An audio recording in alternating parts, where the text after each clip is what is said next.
Good evening. Good evening. We're looking live from the Fred Hunt Press Box high above Wendy Puccini Field. It's Northwest High School, and tonight we have the Northwest Football Knights going against the Indian Hill Braves. And here come your Northwest Knights, coached by Northwest Zone. Once a night, always a night, Brendan Show.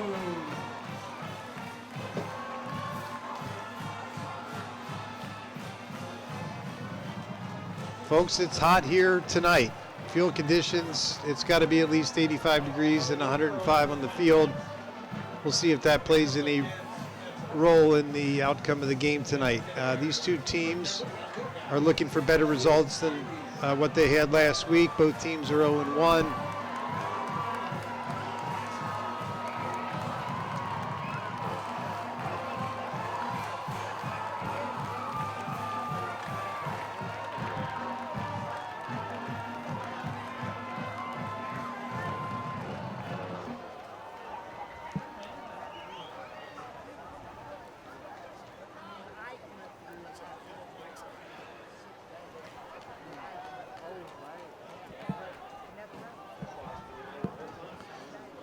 We just finished Little Knights Night.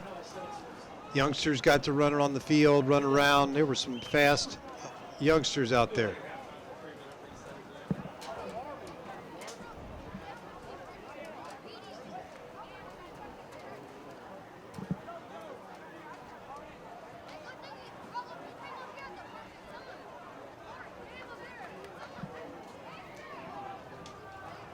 We're going to get underway here shortly. Chris, what do you think keys to the game are tonight? Yeah, I think both teams come in with losses, like you said, but they come in with unequal losses. You have Northwest coming in with a pretty bad loss last week, 28-7. It was almost 28-0 at the end of until they scored the touchdown in the fourth quarter against Wilmington.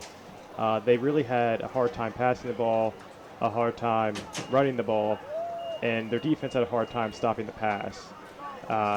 Overall, I think they just need to find themselves. If they're not a passing team, I think they should dedicate everything to the running. Just line up and hit the guy in front of you and just try and dominate the other team on the ground. Indian Hills had to lead the entire game against Roger Bacon for the first quarter. And then they let Roger Bacon come back into the game, got within 1 point in the third quarter, gave up a fumble. That kind of turned the game into a 33-20 loss. They have a potent passing offense, even with their starting quarterback, John Potogil, out for the season, potentially, with a collarbone injury. I think Ben Sitchell, the backup, will be starting tonight, has a decent crew surrounding him in terms of wide receivers and also running back.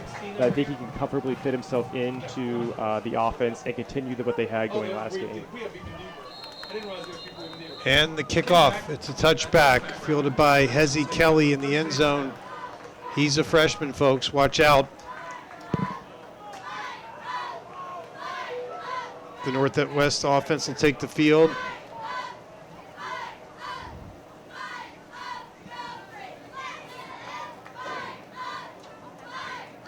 I think one thing you need to look out for is Jalen Lilly being a freshman. He tends to run the ball a lot. I think they're going to rely on Kingston Hill, the running back, in this game.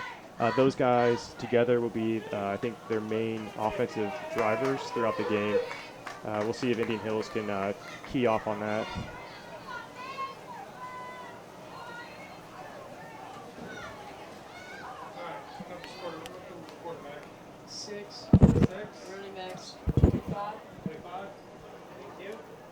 Lilly will be operating out of the gun. He's a freshman too, folks. Youngsters playing in this one. Pitch to Hill. Breaks a couple tackles, and he looks like he picked up 8 yards on that play. Really nice run, and what I think Northwest wants to establish early on is to just have a decent drive, get a rhythm going, something that they were unable to do last week, and just try and find themselves. It looks like being a little bit of a hurry-up offense. Again, out of the gun.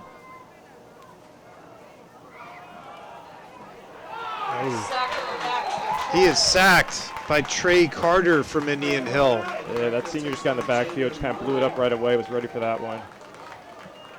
Loss of 4 on the play. 3rd and 6 for your Knights. Ball spotted Just really good read by Trey as well. I mean, he read that there was the running back wasn't getting the ball and just went right for the quarterback. A lot of times they fall for the fake. Nice job just staying patient and being aware. And we'll see if Lilly can run that play in a different way during this game, because he has to key off the end, and that time he didn't read it. He should have handed the ball off to the running back. Okay, here we go. Lilly fires. It's complete. Deshaun rushing, another freshman with the reception. He's taken down quickly though. Yeah, just nice job by Indian Hill swarming to the bubble screen right there. Kind of a tough time blocking for Northwest, but Indian Hills was also ready, so I got to give him credit. You're doing a great job. So Northwest a punt. E.J. Walker, a senior, will be the punter.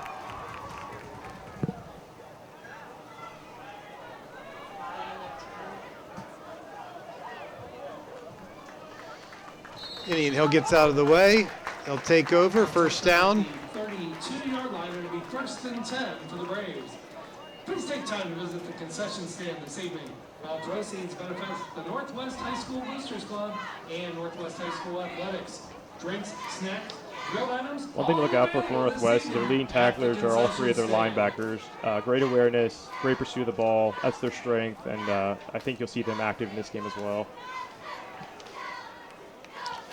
And we'll see what the sophomore quarterback for Indian Hill can do, stepping in for the injured starter from last week.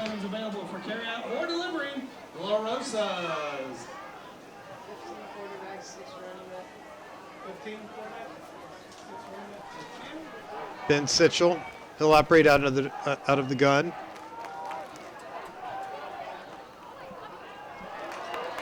And that was an RPO from Sitchell. He was looking for Noah Frazier, a receiver on the far side of the field. That's incomplete. Yeah, and that's unlike Noah Frazier. He had 4 receptions last game, 33 yards. Usually a reliable target.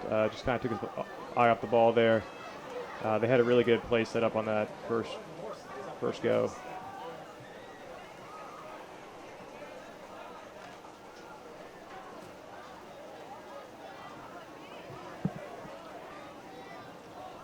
Picton's a running back, but he moves up to the side of Sitchell.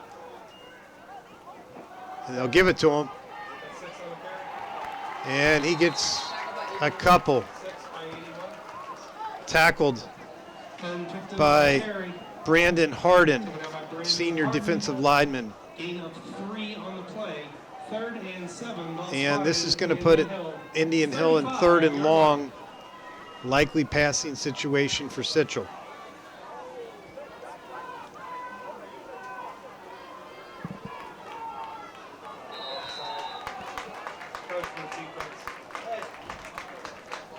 Flag. Offsides on defense, and that's going to make it a much more manageable 3rd down for Sitchell and the Braves. Yeah, that's something else you want to cut out for Northwest. They had 8 penalties last game for 60 yards. Not what you want to see in the opening drive, but at least it didn't turn into a 1st down.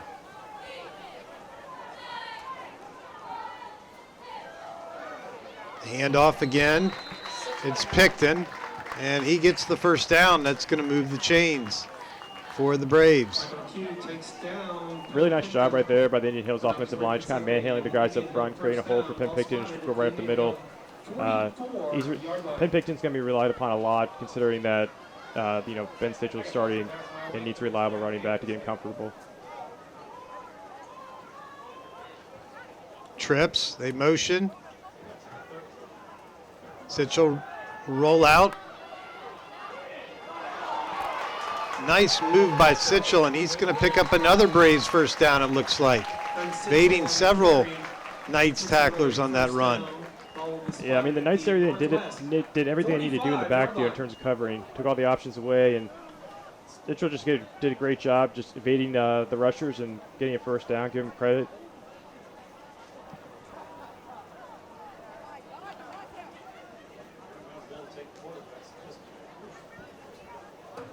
So the Braves are in the Knights' territory. It's 1st and 10. And looks like we have a guy jumping. See if he was drawn. No, it's a false start. A 5-yard penalty. So we'll be at 1st and 15 now. Across midfield now at the Indian Hill 49-yard line. Gabe Oakes just getting a little excited right there. 15 for the Braves.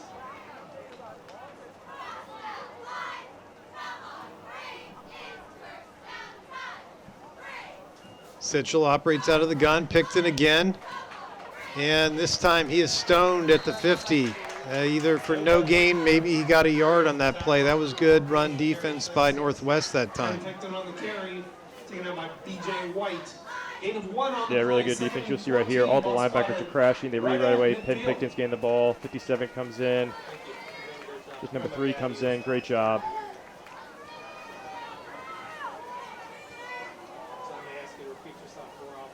Second and long for the Braves. Sitchell to throw. Screen, Picton. And he's cut down again after a very short gain on the far side of the field. Tripped up immediately by Michael LeCue. Gained maybe a yard. LeCue on the stop for Northwest. 3rd and 13, ball spotted at the Northwest 49-yard line.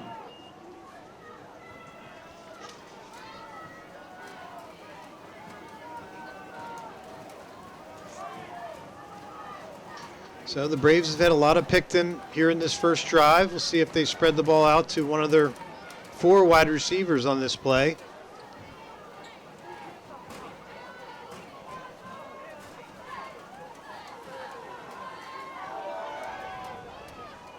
Sitchell fires. Complete. Nice pitch and catch there. Didn't result in a first down, obviously, but got them within, no man's land, so they can make an interesting decision at this time. I think that was to Jonathan Kopfer on the far side. It was tough seeing his number, but that was a nice catch by him over there on the far side of the field. It's going to be 4th and call it 6 or 7. It looks like Indian Hill is going to punt. This is surprising.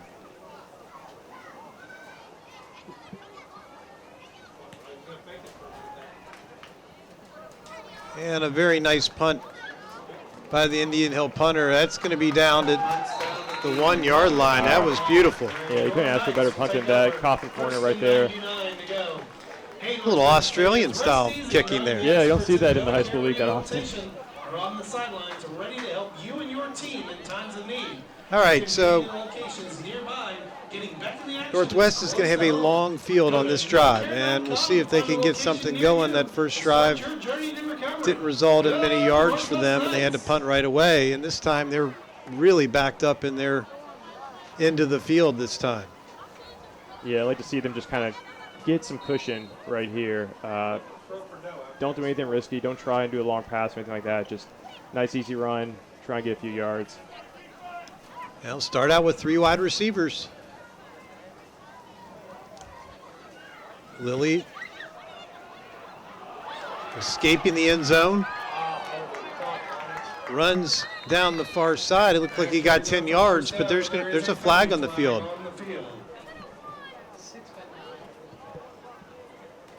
Yeah, I don't know if the hold was on number 4.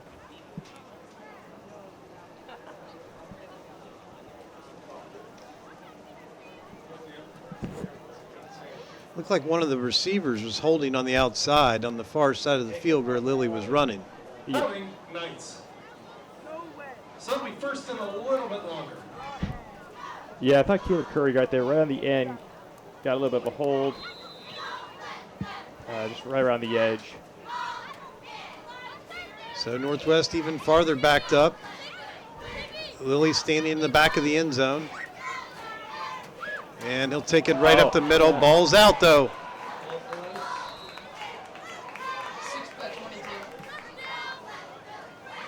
Ball came out on that run up the middle by Lilly, and Indian Hill has it. The Braves will take over at the 1-yard line. Yeah, was that Drew Roeder, number 54, who recovered it, came up with it? Yeah, sophomore defensive lineman for the Braves. That was a great play to dive on that ball on the 1-yard line. Yeah, great play. Yeah, it does look like his knee was down. Jalen Lilly's knee was down before the ball came loose. Unfortunately, it looks like the refs called it a fumble on the field, and Indian Hills will get the ball in very good field position. Yeah, I don't think we have instant replay here tonight, so we're going to go with what the officials call on the field. That was a fumble, and Indian Hill Braves will take over at the 1 yard line. Sitchell's going to operate out of the gun. He's got a receiver very far on the top side of the field to spread out this Northwest defense, and Picton's going to fight in for the touchdown on the short carry up the middle. Yeah, nice job by Picton. Nice job by the offense capitalizing, on top of turnovers being that positive ratio. That's all you want as an offensive coordinator, as any team. So Picton with our first touchdown of the game for Indian Hill. They'll attempt the extra point. And it was good penetration by Brandon Harden there, 81 for Northwest. Just couldn't, get his hands around him and fully wrap him down, bring him to the ground. Pin Picton, just nice job fighting through that. And Alex Grace tacks on the extra point, and the score is Indian Hill Braves 7, Northwest Knights 0. COPFCU is the official credit union of the Northwest Local School District and a proud supporter of Northwest High School athletics. COPFCU. So a rough start to the game for Northwest. They 3 and out on that first drive, and then they had the fumble deep in their own territory on the second drive. I don't think they could have asked for a worse start in this one. No, you're absolutely right. That's, in fact, their first turnover in the entire season right there. Like I said, they're trying to get something started. I thought they might have had something with that QB read, that option play. But, turnovers just kill any drive and kill any momentum you might have going for you. For sponsoring tonight's Throw for No, coming up at the end of the first quarter, where one Northwest student will have the opportunity to win some cold, hard cash. So Indian Hill will kick off. Hezzy Kelly is the return man on the far side of the field.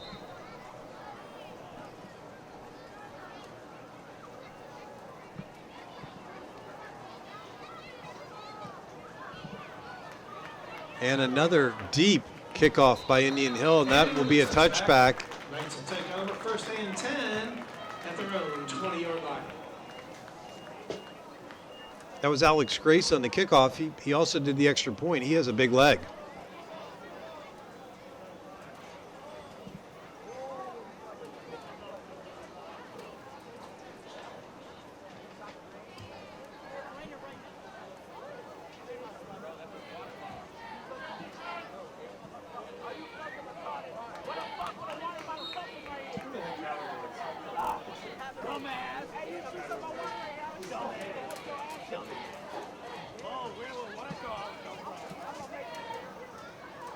All right, so Northwest will take over again on the 20. Lilly's still operating out of the gun. Receivers in motion.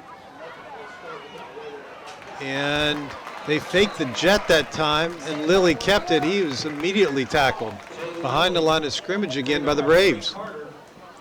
Yeah, the Braves are just getting the best of the offensive line, Northwest. Just a nice job again there by Trey Carter, calling his name at least the second time tonight, just blowing up the backfield, not falling for the fake again. Carter, 40, is having a big game. You're right. The left defensive end for the Indian Hill Braves did not fall for the jet motion, and they'll move Carter to the right side of the defensive line this time.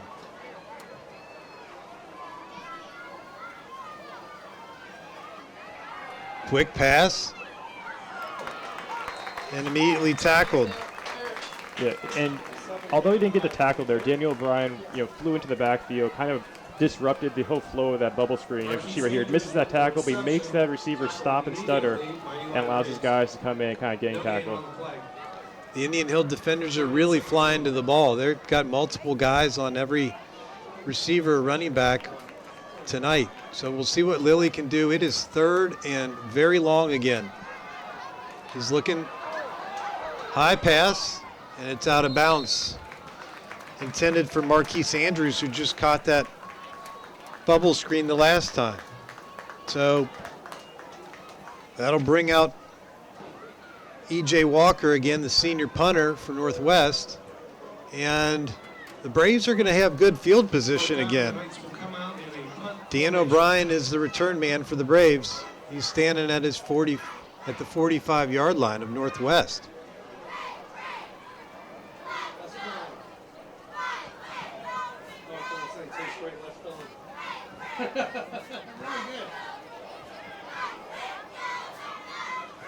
High punt, and it was fair caught by O'Brien. But the Braves are going to start with great field position. They're in Northwest territory already. They'll take over 1st and 10 on the 49-yard line, and it's 7-0 Braves over the Knights. NovaCare Rehabilitation helps your athlete recover from injury and prevent future injury. With convenient locations nearby, care is never far away. Go to NovaCare.com to find a location near you today.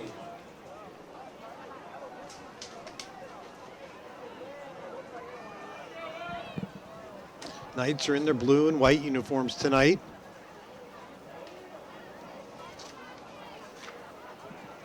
Braves are in the red and white uniforms. Sitchell's going to operate out of the gun. 3 receivers. And he handed it off to Picton, and he's met by 3 Knights in the backfield, and that's going to be at least a 5-yard loss. Yeah, 3 Knights in the backfield, led by number 3, their leading tackler, B.J. White. Nice job. Again, he's just seeing the ball really well. He's understanding the tendencies of the offense and just blowing up in the backfield. It's a bright spot in what has been so far a rough first quarter for the Northwest Knights. 2nd and 13, ball spotted at the Indian Hill. 48. So we got 2nd and about 14 for the Braves here. Sitchell has 3 receivers. Safety blitz.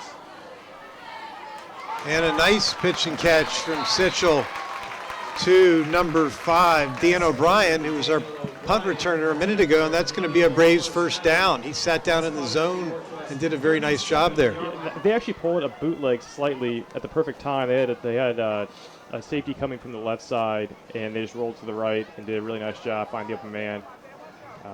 Perfect play for that blitz.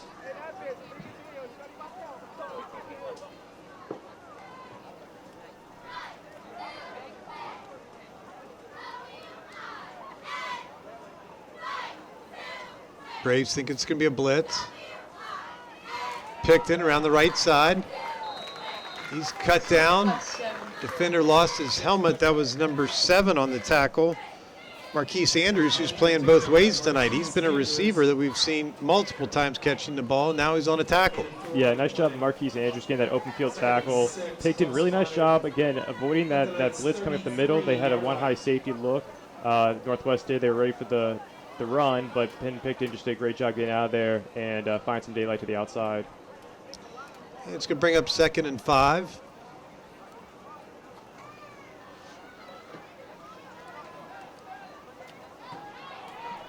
Picton catches it out of the backfield and fights for the first down. I think he's going to be short, though, by about a yard.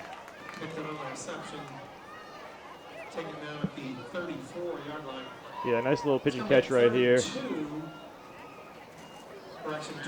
Nice and easy throw, especially for your, first time starting backup quarterback. Yeah, they seem to make it real easy on Sitchell tonight. You're right. A lot of Picton, and those are easy plays, runs, and short passes. And then they found O'Brien over the middle of the zone, and that's an easy read for the quarterback as well. They're doing a good job moving the ball. Yeah, it looks like they got Ethan Cole in now. 7-2. It's Ethan Cole, number 7. He's the backup quarterback. He's also a true freshman. I would think he would have been seen his first action of the year at quarterback, and he may be their running quarterback. Sitchell's back in, though.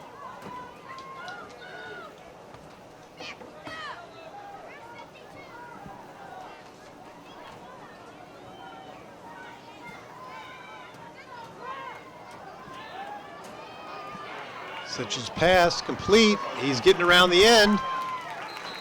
And he's going to be close to another first down. That was Noah Frazier catching that one and racing down the sideline past the Northwest defenders.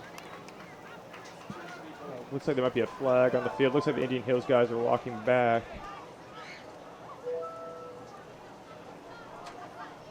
You're right, flag on the field. And that is bad news for the Braves because that was a nice pickup by the receiver, Yeah, it was really Frazier. nice catch by Frazier. That'll be a 10-yard penalty. It'll bring up 1st and 20. So we have holding. They moved it back 10 yards. Still first down, though, but they've got a ways to go.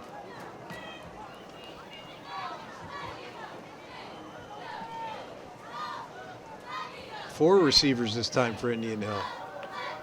Pump fake by Sitchell. He's going to scramble. And he was looking for Noah Frazier again, and that pass was a little high, but Frazier should have caught that on the near sideline here. Yeah, again, another drop by Frazier, unlike him. Just kind of a slow start to this game. Nice job by Sitchell, though, kind of scrambling, finding the open man, not panicking in the pocket, keeping his eyes downfield. Just unfortunate that resulted in a drop. That's going to be 2nd and long.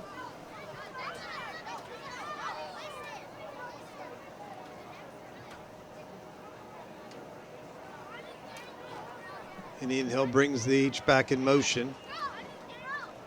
And they're going to boot Sitchell again, another RPO, and this time the pass is low. He had a lot of pressure that time from 25 on Northwest. That's the running back, Kingston Hill. Yeah, nice job by Northwest, just kind of sticking with having a man on a man, basically, and not losing containment. That was a nice job on their part.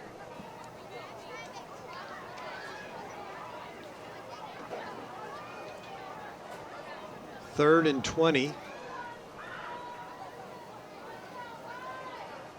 And this looks like it's going to be a blitz by the Knights. At least they were showing it. Sitchell makes some adjustments. And they back out. Back to Noah Frazier. And that's going to be a short gain. It's at least 4th and 15 at this point. So we'll see if Braves want to attempt a field goal or they're going to punt from this short field they have.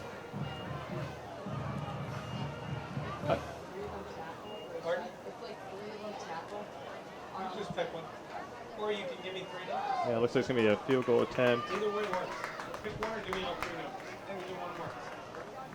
Braves kickers out.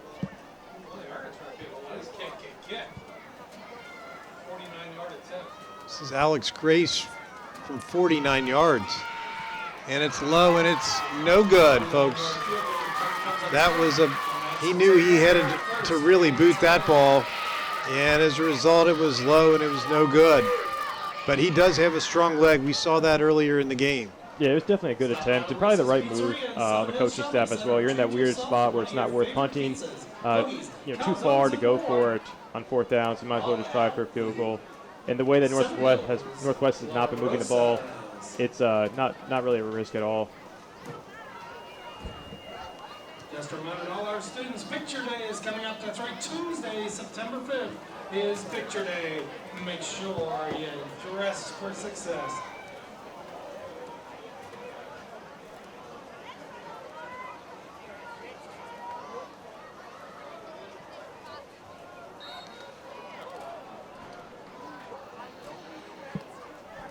Northwest will have it on the 20, 1st and 10. And there's movement.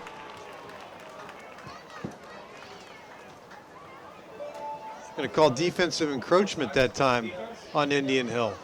Offsides, defense. It'll be a 5-yard penalty. I don't know if it was that Jalen Lilly clap or what got him, but it was enough to draw the defense offside. So nice job. 64, Julius Nevra was pounding himself in the helmet after that offsides penalty for the Braves.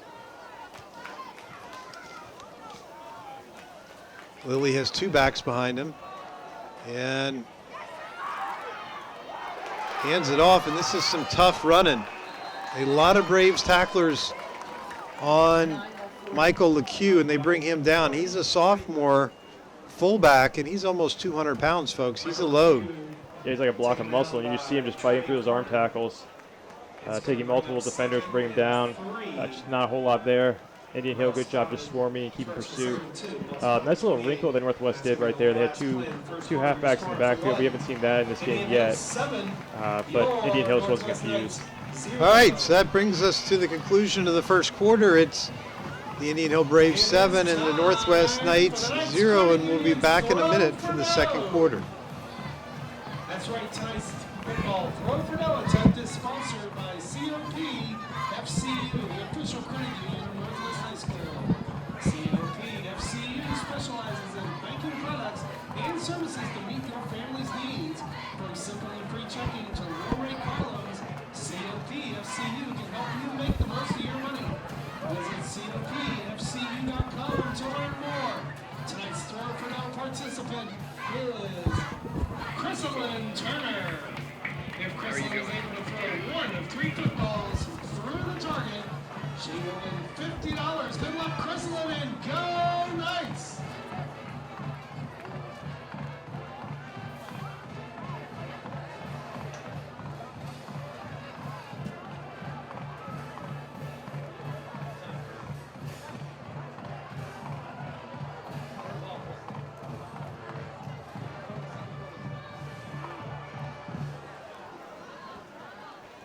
All right, we're back for the start of the second quarter. It's going to be Northwest going from right to left.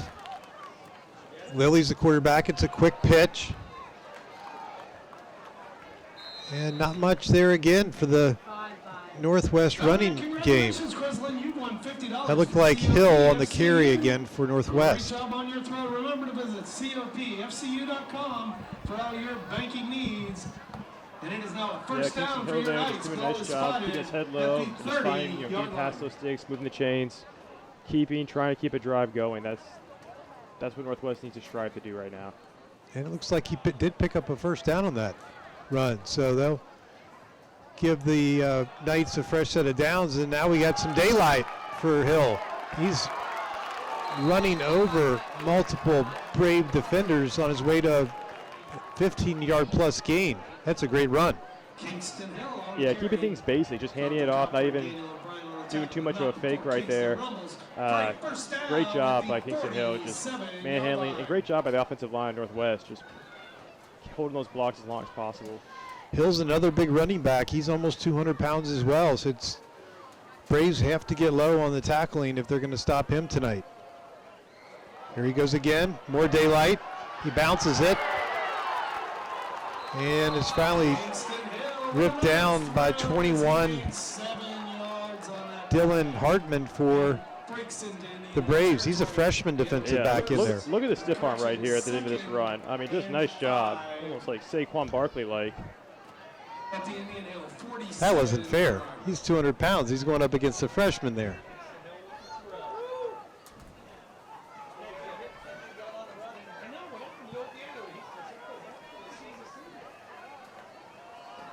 Oh, and there's a confusion. Lilly pulled it from Hill and tried to keep it. He jumped on it, though, and Northwest will keep the ball, but that was very dangerous that time. Yeah, it's extremely dangerous. It's the second time that we've seen a fumble happen during the option. This time, luckily, Northwest came on top. I don't know if there was an exchange issue with Michael LaCrue coming into the backfield instead of Hill, But if I was Northwest, I would just keep feeding the ball to Kingston Hill. I know it's a hot night. I know he needs rest, but he is the carrying this team right now.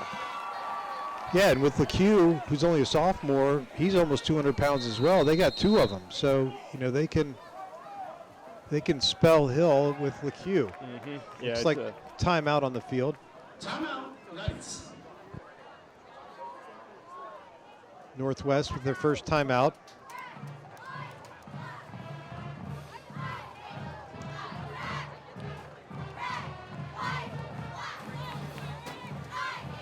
COPFCU is the official credit union of the Northwest Local School District and a proud supporter of Northwest High School Athletics. COPFCU is your local banking partner to help you and your family with all your banking needs. These guys hydrate on a very warm night here at Northwest High School field. Achieve your dreams and goals. Just ask Chrysalyn Turner Tonight's winner. The air quality index when I looked before the game was 103. That's not good for anybody. COPFCU.com today.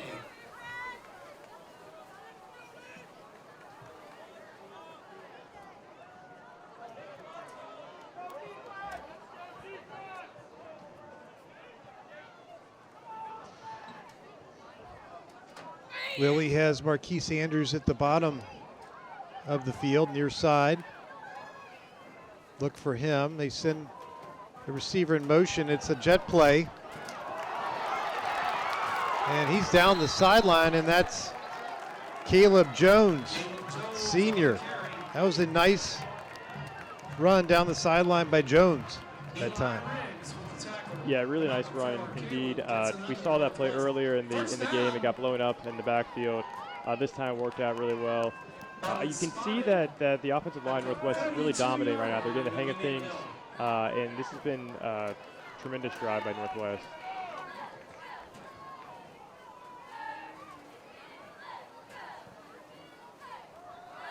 Lilly will keep it after faking the handoff, and it's going to be a short gain on up the left side of the line. It's going to bring up 2nd and 6. Call it from about the 30-yard line, 29-yard line. 2nd and 6 for your Knights. And it looks like we got movement again. This looks like another defensive encroachment. And it looked like our star of the defense encroached that time, number 40. He looked like he jumped. Yeah, I think that's the 3rd encroachment of the game. Just getting too eager. They're going to watch the ball at practice a lot this week from their coaches. Coach Rodenberg, coaching the Indian Hill Braves, coming over from Moeller. Multiple state titles he won. And it's a handoff to Hill again. Fighting. Finally stopped. I think he picked up the first down, or he's going to be close again. And they will give him the first down. Correction, 3rd down. Oh, 3rd down. Excuse me. It's going to be 3rd and 1.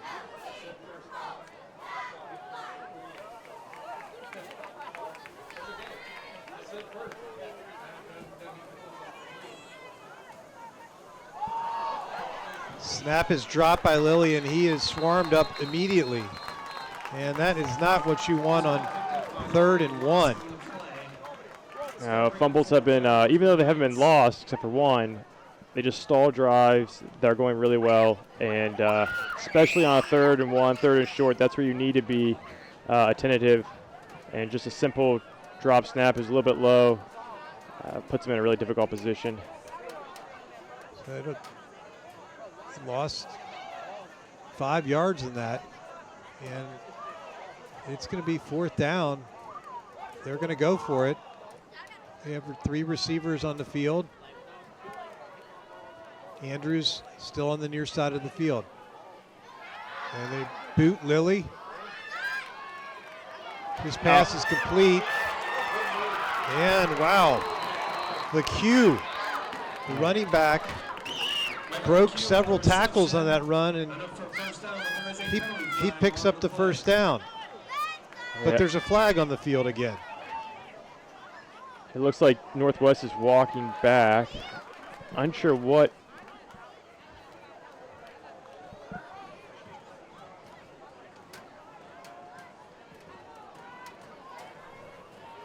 We'll see what the refs signal here. Northwest coach is on the field talking with one of the officials on the near side. 3 officials are on the far side now. We got 4 officials on the far side of the field.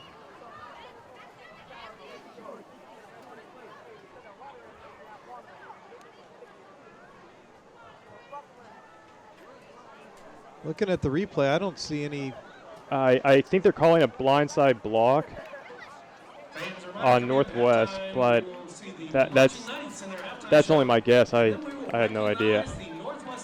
I don't know if the officials have an idea either, because we got 4 of them talking on the far side of the field. And Yeah, there seems to be no consensus on what happened on that play. Yeah, I'm just only doing it based off when the flag was thrown and what happened at that time, and that's all I can think of. But like you said, I don't even know if they know.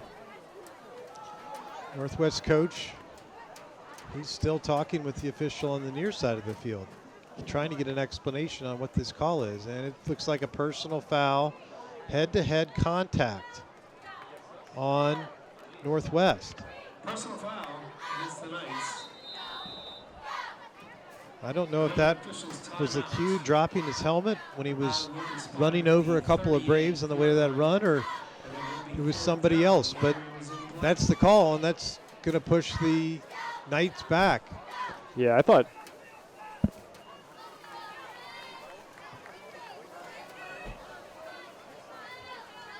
And you can tell from that replay, it looks like it could have been called on LeCue when he dropped his helmet carrying the ball. And now it's going to be 4th down again and even farther for these Knights. So I think they're going to send out number 55 again to punt.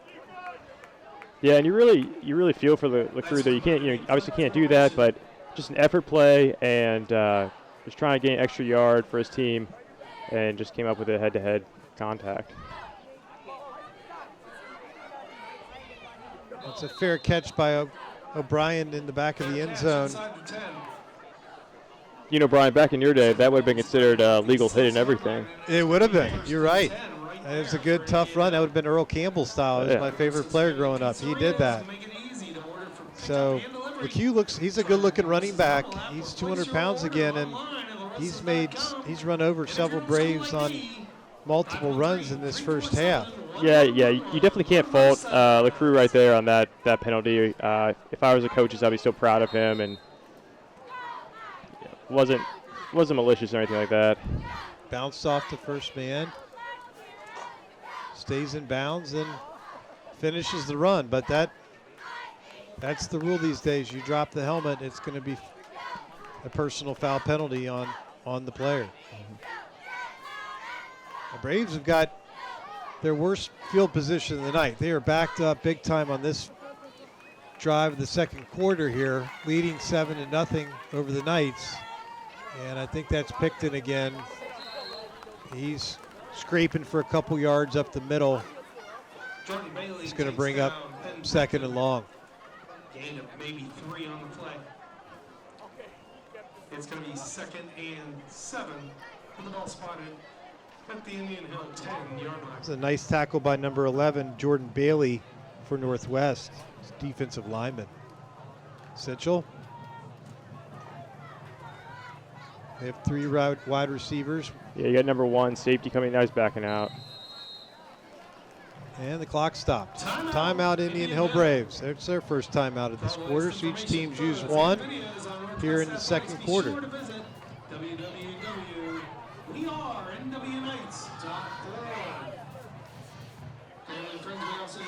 Chris, one thing I saw on that last punt by Northwest, they've had high snaps on their punt.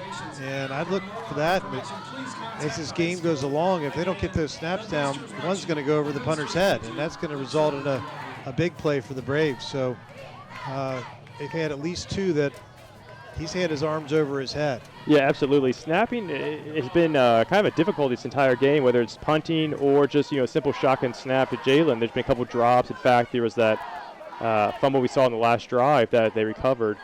They need to get that under control, and like you said, to hopefully not result in a turnover. Sitchell, ooh, he barely got that ball off. It was hot coming off the corner, and that was Sean Perry, senior linebacker, blitzing. And Sitchell didn't see him coming. Yeah, this is Northwest has been doing a great job disguising their blitzes, their linebacker blitzes, and occasionally a safety blitz. But it's doing a great job of sending one guy, sending 2 guys, just mixing it up and never letting the Indian Hills offensive line get comfortable. Sitchell has time. He scrambles now. Evades 2 men before he's tackled by a host of Knights, and that's going to be for no gain. Yeah, I really thought Citrus actually had some daylight there if he just kept running straight instead of going to the left a little bit. But again, nice job on the defensive line by Northwest, doing a twist on the left side, kind of confusing again the offensive line. Just keeping things mixed up is key to any defense, especially when your offense has been struggling the entire night. So Grace back on to punt from his end zone. He has a big leg, and the return man's on the 50. And this is a big punt. Fair caught at about the 48-yard line. So Northwest will take over there. We're in the second quarter. It's Indian Hill Braves 7 and the Northwest Knights 0.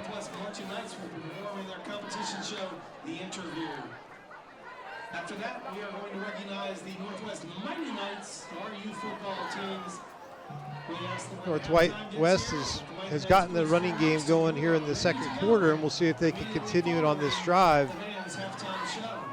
Yeah, starting out with really nice field position on this drive as well.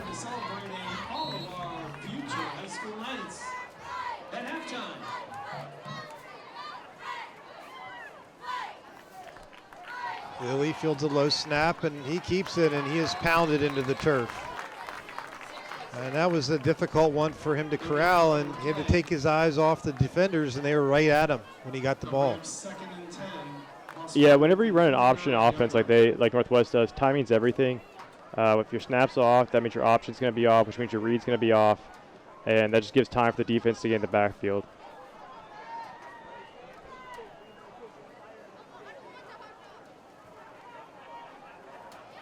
Better snap that time, and he hands the ball off, and that's Hill. And he stopped immediately. Tried the middle of the Braves defense, and there was not much daylight that time.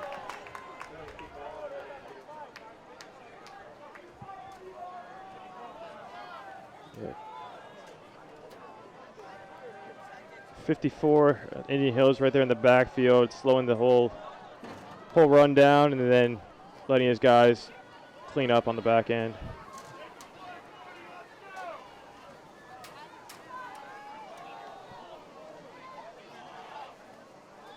Lilly's back. Lofts it. Incomplete down the near side of the field. He was looking for Andrews again, who did have a step on his man, but the ball was a little out in front. Yeah, like I said, Andrews had a good step on his man. If they had caught Indian Hills off guard a little bit, they were going with the deep pass. But just a bit too long.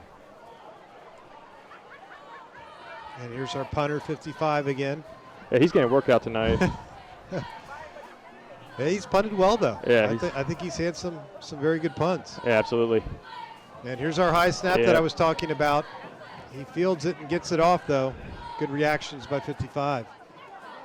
And a great punt. He gets a bounce that's going to take it inside the 20-yard line. So that's a great job by 55. Yeah, well, went from a near disaster. It turned out to be a really nice punt, and they got the favorable bounce, like you said.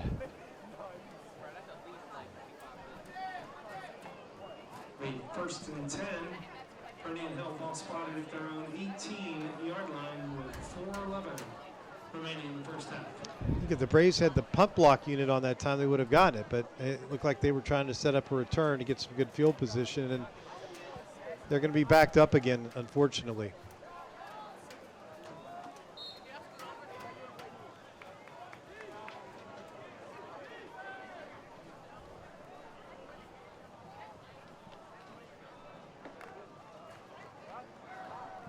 Sitchell takes it, short gain, and he's run the last couple when he's had pass plays called. There's a flag down on the field this time.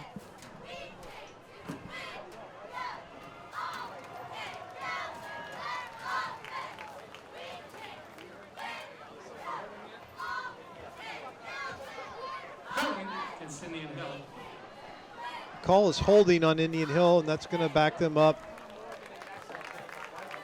inside the 10-yard line. So this is the second straight drive for Indian Hill where they've been really backed up.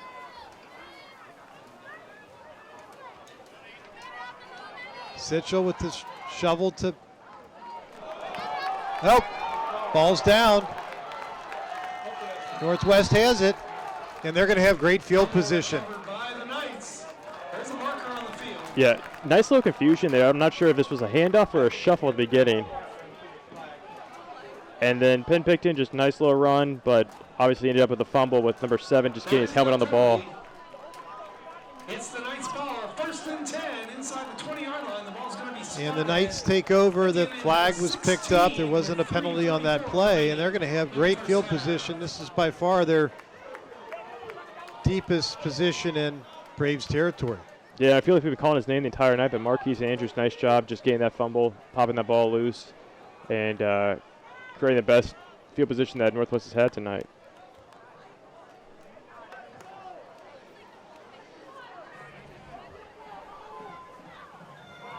So Andrews will get a breather on the sideline after that fumble recovery, and they've got 3 wide receivers out there with Hill in the backfield. And it's Hill. Right off tackle, and he's going to walk into the end zone, and that's a Knights touchdown, and it's 7-6. Nice job, just going to the left-hand side, find that open hole, fighting through those arm tackles. Just nice. I mean, ran right through the tackle, right through another one. 2 missed tackles. But if anybody deserves to get a touchdown in this game, it's definitely Hill. He's run hard. They really are leaning on him in this first half, and he's responded.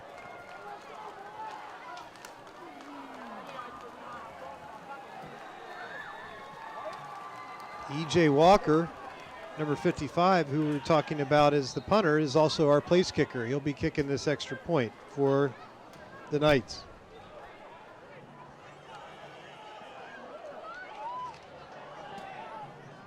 Knights are running some extra guys on the field. They don't have enough. Marquise Andrews came back on. And the kick is good. And our game is tied. 7-7 in the second quarter, and we have 3.5 minutes left before halftime. It's cliche, but both teams are capitalizing off of turnovers and just doing the right things in positive territory. Turnovers have definitely been key in this game. I'd like to remind you, coming up at halftime, we are going to have the Northwest Marching Knights performing their competition show. The interview immediately followed by a recognition of the Northwest Mighty Knights youth football program. And we'll still give you time to get down into the session. So the Braves are going to take the kickoff here, and we'll see if they can get Sitchell going. He started out the game throwing the ball very well, and then I don't know if it's the Northwest pressure or he's uncomfortable in the pocket, but he's been moving around quite a bit these last couple of drives for the Braves, and they have not been picking up first downs. Yeah, I think what they should try and do is just go back to those short passes, especially Penn Picton coming out of the backfield was very helpful for Sitchell. We saw positive plays with that, and by doing that, they have to push. The linebackers can't blitz as much because they'd be cognizant of the pass, and that will allow for the run to eventually open up again. So I like to see some short passing happen in this drive and just try and get Ben Sitchell in some sort of rhythm going into halftime. He's a young quarterback, and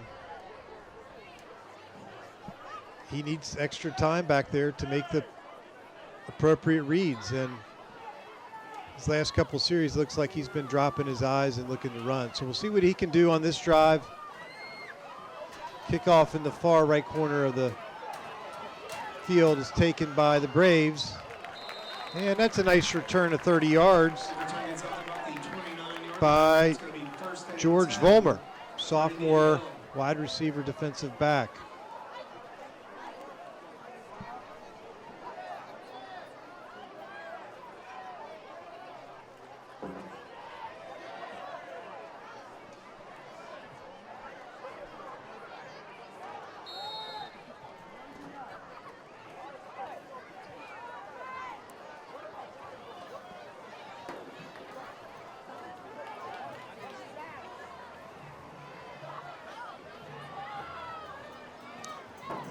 Indian Hill comes out with trips on the near side of the field. They'll roll Sitchell that way. And he's looking down the middle, and he's got a man wide open, and he's got it complete.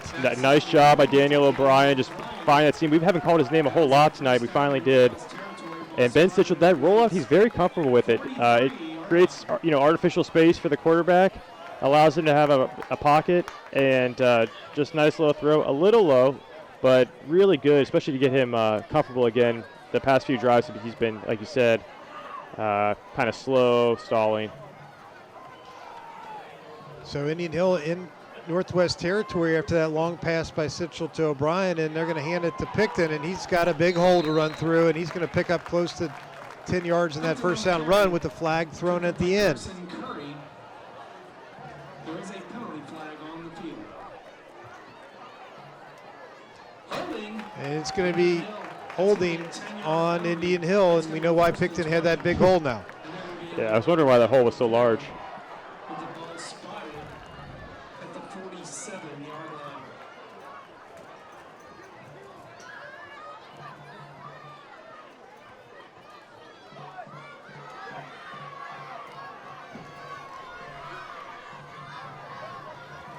That's going to move the Braves back 10 yards.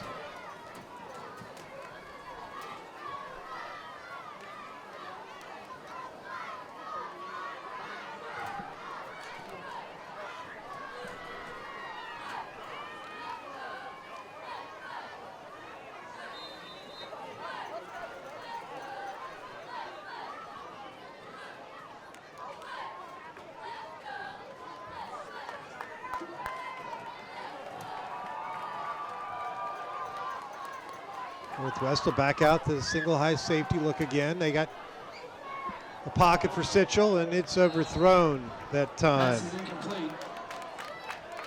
He was looking for Alex Grace down the seam on the field. Yeah, and he had him. Alex Grace was getting open, just overthrown. Sitchell want that one back. 2nd and 20. He had Grace open.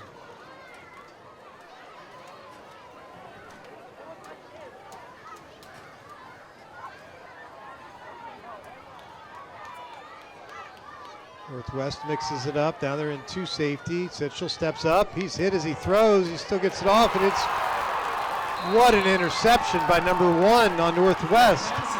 That's Hezzy Kelly, the return man.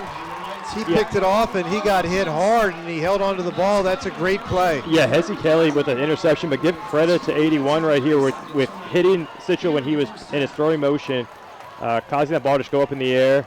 Hezzy Kelly, good awareness, catching that ball and hanging on, like you said, that good hit. But this second quarter has gone Northwest way. I mean, the momentum has turned. And that's the second drive where we've had an Indian Hill turnover. Northwest capitalizing on the last drive on the turnover. Let's see what they do on this drive.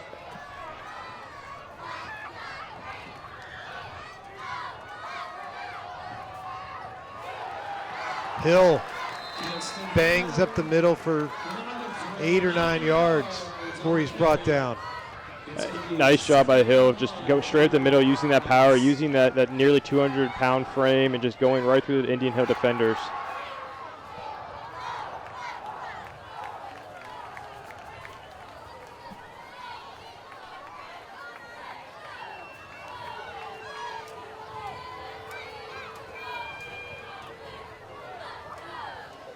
We got 2nd and short.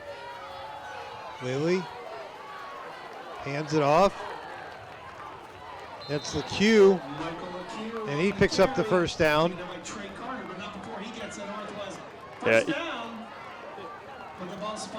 Northwest has the luxury of having 2 just nice, strong power running backs, LaCrue and Hill.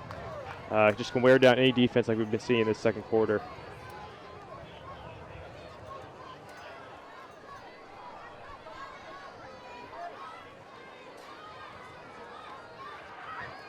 Northwest will bring a man in motion.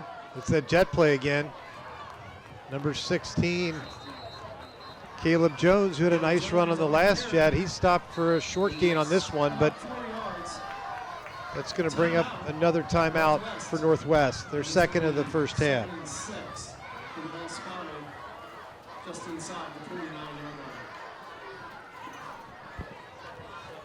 So it seems like Northwest is starting to settle into a rhythm. They've been running the ball a lot with Hill and LeCount, getting Jones on the Jets on the outside, and that seems to be a formula for success here in this second quarter for Northwest. Yeah, and like I said at the beginning of the broadcast, I was wondering what is Northwest's identity. Last week they could not establish anything. This week, obviously they are a run-first, run-heavy offense. They have about 4 plays: run Hill up the middle, run LeCount up the middle, and then jet sweep to the left, jet sweep to the right from Jones. But those are effective, and it's just strength on strength right now. And the offensive line of Northwest is just having their way with the defensive line of Indian Hills.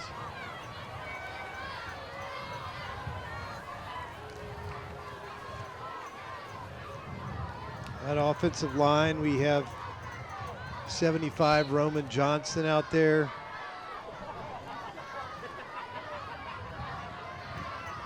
.54 Brandon Rice. He was a captain before the game for Northwest. And the pass, and that was a very dangerous throw by Lilly into double coverage, and it falls incomplete, luckily for the Knights. I understand that they want to keep Lilly, they want to keep the defense honest with both passing and running, but right now you have a really good running team. We've seen them just dominate this quarter, and I just don't understand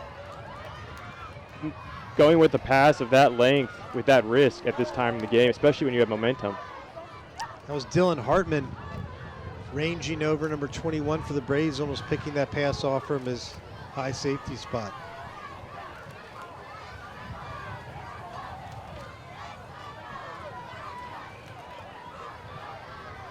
It's 3rd and long. They'll pitch it to Hill. He's cut down immediately by number 22 on the Braves. That's Eli Riggs. A senior linebacker came up and made the play. Yeah, Eli Riggs is a name we have not called a lot tonight, but he was the leading tackler last game for them against Roger Bacon. A bit surprised we haven't called him more often, but maybe this is his welcome party. It was a nice tackle on the big back. He brought him down cleanly and quickly that time. And so Northwest, again, will have to punt the ball.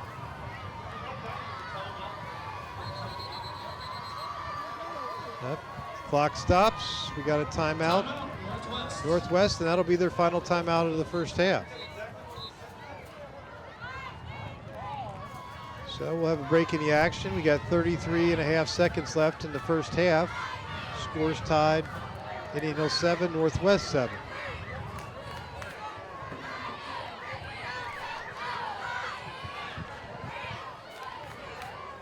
Remember, Northwest on their snaps back to E.J. Walker, the punter, have been high all night.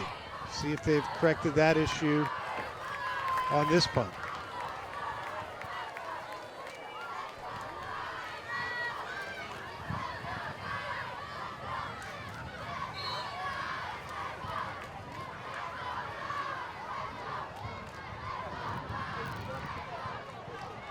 High snap.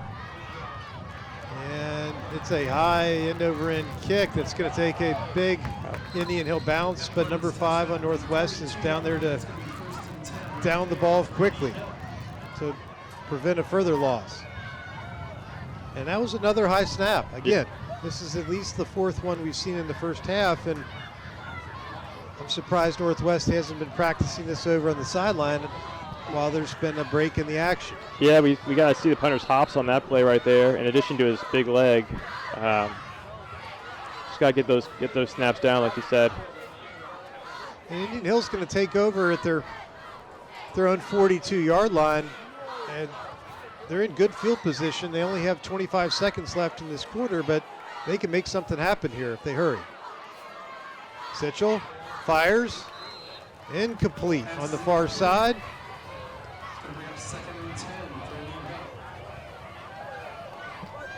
That's a long throw for the quarterback over there to the far side. Yeah, a bit of a long throw, a little post route. Had his man open, and right idea too, close to the boundary lines, stop the clock. 20 seconds left. They'll roll Sitchell. He fires and incomplete. Indian Hill's looking for a flag, and that was a bang-bang play. Number 3 had good coverage on that for Northwest. Yeah, really good coverage by B.J. White right there. We've seen him on backfield a lot tonight, but he's showing that he can cover as well. Yeah, he's a linebacker, and he's in coverage. He was 200 pounds as well, and that's a nice breakup by him.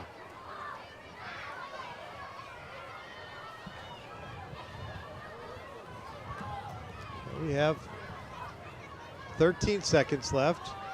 Sir. Looks like a flag. They moved the ball back. So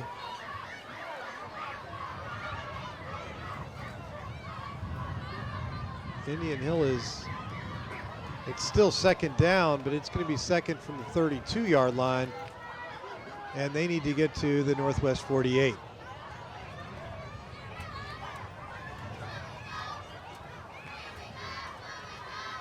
Handoff, Picton, dragging defenders, picking up 8 or 9 yards, but the clock's running, and that looks to be the end of the first half.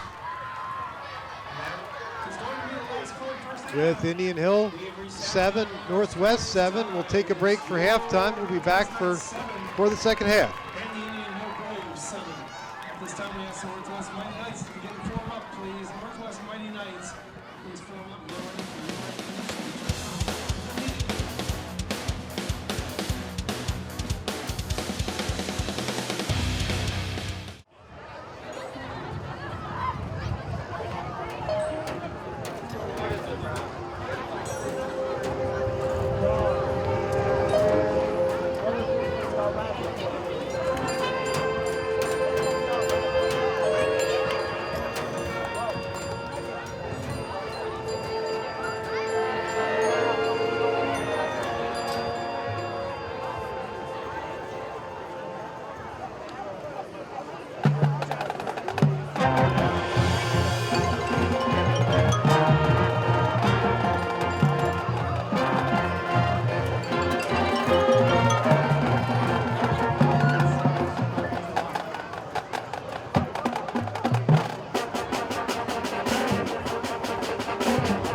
First, we recognize our cheerleaders and cheer coordinators, Thomas Gerard.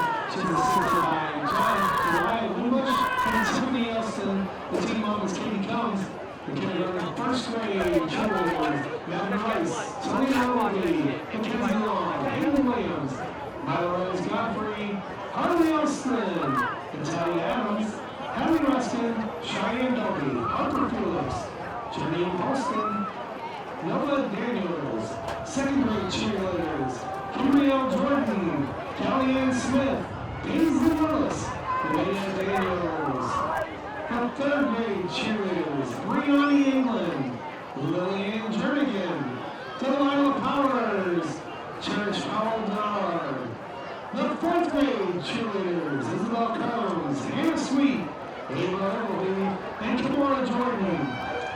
Your fifth grade cheerleaders, Erin McNeil, Kamaya Jordan, Leo Brunson, Lila Lanston, Sarah Taylor, and the sixth grade cheerleaders, Jayla Rose, Logan Huckcastle, Cyril Denard, Reagan Helton, Guy Diligent, Jaden McCraney, Serenity Rosen, Gabrielle Childs, and Keisha Alexander. Those are the Northwest Monday Night Cheerleaders. Let's hear it for these young ladies. And now, the Northwest Monday Night football teams, the kindergarten and first grade team, coached by C.J. Talley Jr., assisted by Chaz Morton, Jerome Stanfield, and Evan Backwell, and their team mom is Sarah Flack. Number 0, Kyrie Talley. Number 1, Aiden Ace Evans. Number 2, Kane Steinman. Number 3, Kenneth Mahatma Jr. Number 4, Messiah Lane. Number 5, Adrian Huber. Number 6, Garrett Hoffman. Number 7, Artemius Cooper. Number 8, Dakari Watkins. Number 9, Jacob Combs. Number 10, Jace Hanser. Number 11, Derek Wofford. Number 12, Jordan Mason. Number 13, Liam Block. Number 14, Chaz Morton Jr. Number 18, Jason Canoon II.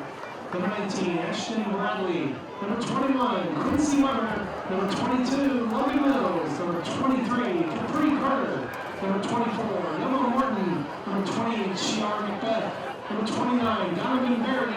Number 32, Aaron Stinson Jr.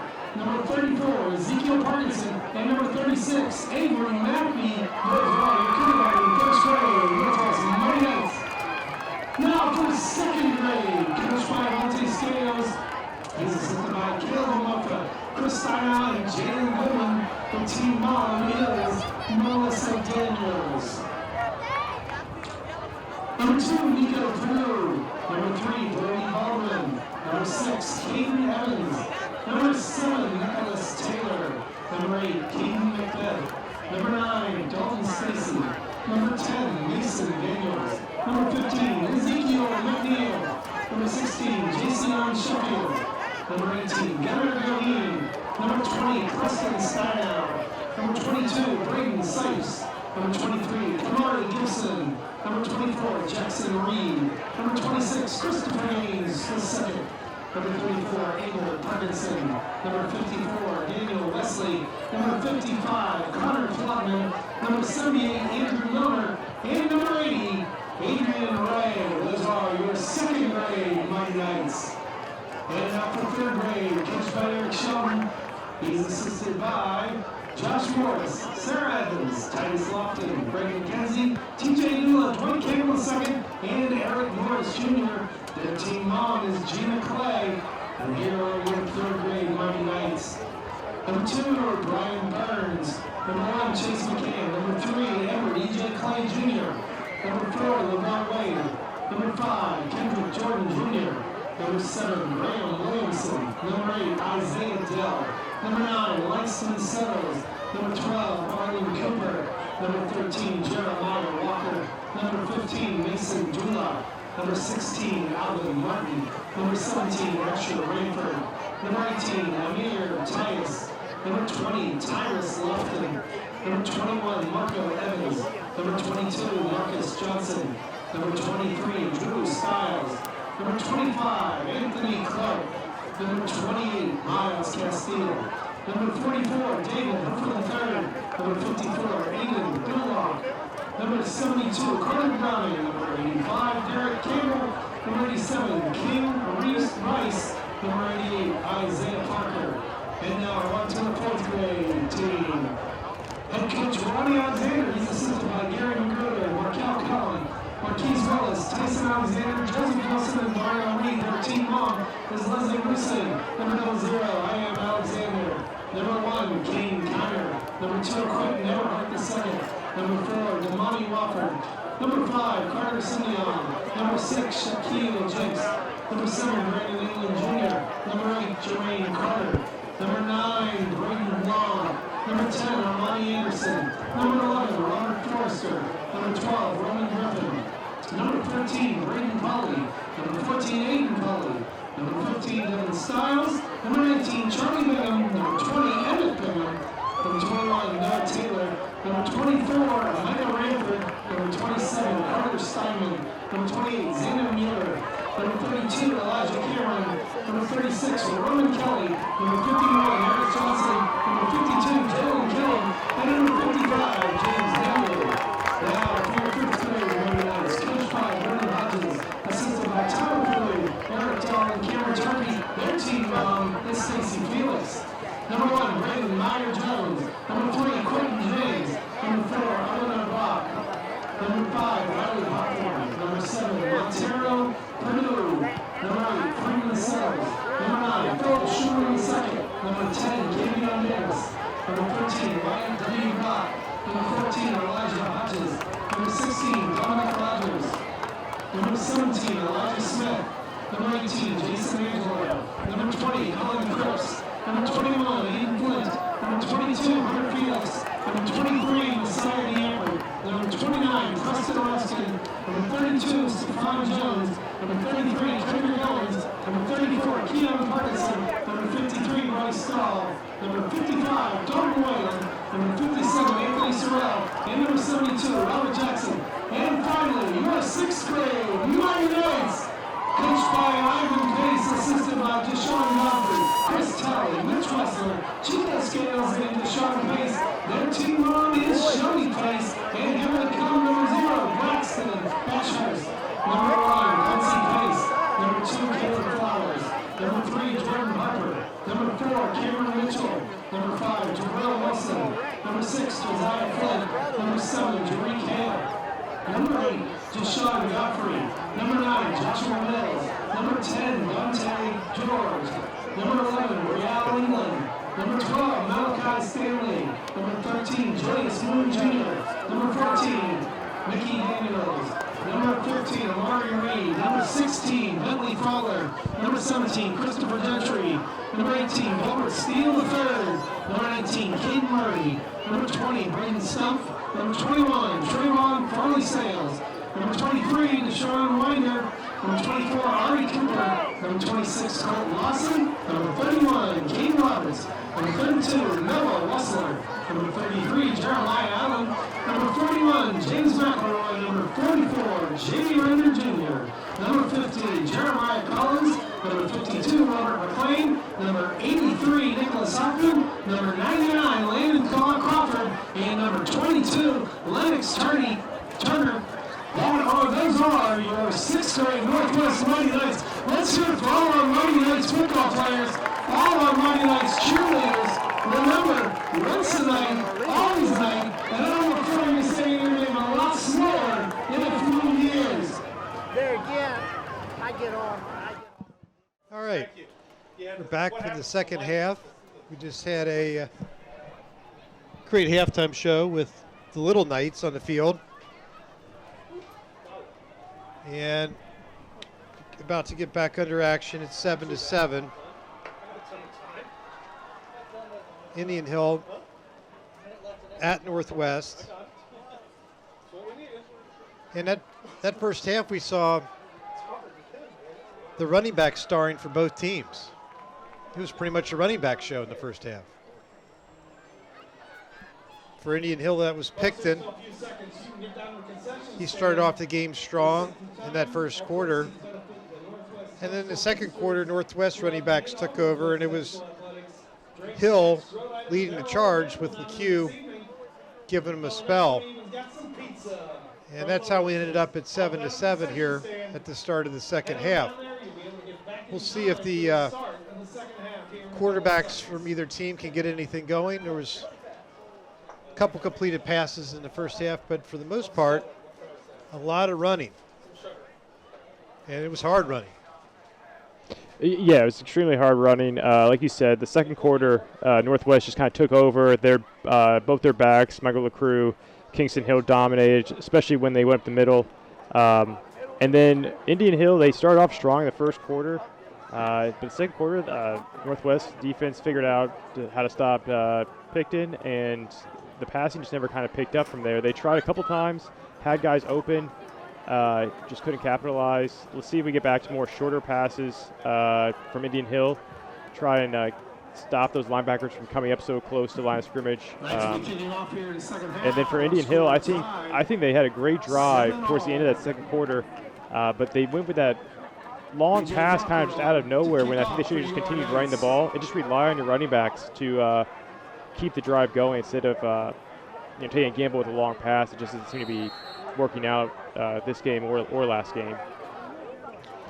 Turnovers played a big part in that first half for each team. There was multiple fumbles and then a great interception by the Northwest DB, and that really led to our scores for both teams.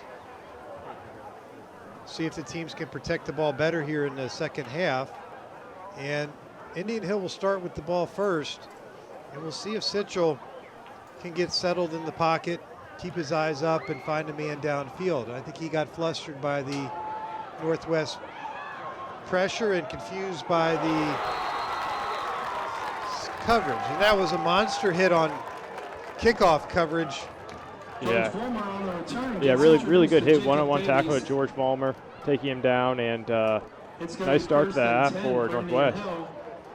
Ball's going to be spotted at the 17-yard line. So this is the third straight drive, I believe, where Indian Hill has started with bad field position. They're inside their 20 again, and they're hurrying up, and Northwest is not out there yet. Oh, and then Northwest man falls down, and it's going to be a direct snap to 7. And he's got a lot of blockers in front of him, a lot of green, and they catch him on the trick play, and he's all the way down the sideline, and they're not going to tackle him. I think there's a penalty, though. I don't think everybody was set for Indian Hill. What a play, but that's coming back, unfortunately, for Indian Hill. Yeah, illegal shift. Against Indian Hill, the quick snap was not effective. That'll be a 5-yard penalty. It's going to be 1st and 15 with the ball spotted. Yeah, that play honestly was a dead ball penalty. It should have been blown dead from the start.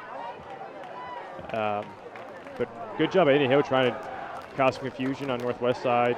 Just not everybody was on the same page there. Got a little too excited again. Indian Hill's had a lot of penalties so far in this game, mainly on the defensive side, but that offensive penalty is a crusher. That is a big penalty. So Indian Hill's backed up. Yeah, no. Again. No, Noah Frazier there wasn't lined up.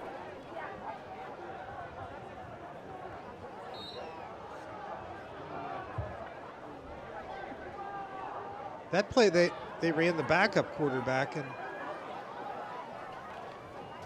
he's got it again. This is Cole.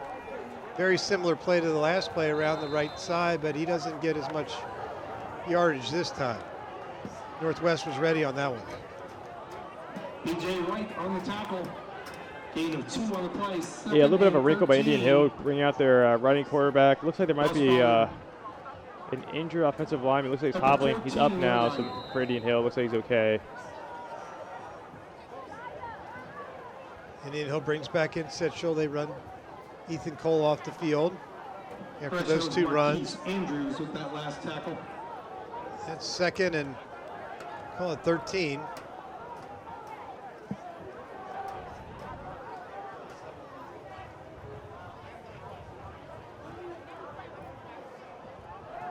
Picton squirts through the hole. Picks up 4. Yeah, he's close to the original line of scrimmage. It's going to bring up 3rd down and long. Yeah, taken down by Andon Felix.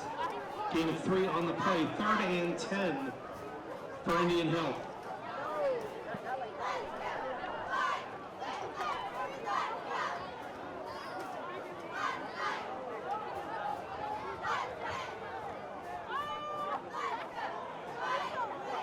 Northwest is showing blitz again. Central adjusted protection. BJ White picks came it right up, in there. and the pass is incomplete. And it's going to be 4th and 10. Yeah, he had his man. Daniel O'Brien was open, just in and out of his hands. A little bit of a low pass, but I thought it was catchable. Well, I thought it was a nice adjustment by Central. He showed some veteran poise there, moving Picton to the right so he could pick up that blitzing Northwest linebacker. That gave him the time to throw it. Throw was a little short. So that'll bring up a punt. Hezzy Kelly, who had a big interception in that first half, is back deep to return. He's at the 50-yard line. And it's on the ground again. Oh, my. I think Indian Hill has it. Oh, they're saying Northwest has it. Northwest will recover. Kelly looked like he signaled for the fair catch late, and that may have caused them some distraction in fielding that punt. Yeah, got some confusion. Just kind of bounced right off his chest, almost looks like. Oh, no, just his hands. Didn't get under it quite right. Wow, that was... Yeah, nice job by Kelly ripping out of the hands of the Indian Hill defender. We know Kelly has good hands. We saw him intercept the pass in the first half, and he ripped that ball right back, got it back for Northwest. We'll see what Lilly can do to start the second half. LeCue lined up in the eye behind him. Q on the left, and he is smacked down. Yeah, they're ready that time. Drew Roeder, sophomore defensive lineman, brings down LeCue, and we got an injured Knight on the field. Don't like to see this. I think that's LeCue on the ground. Yeah.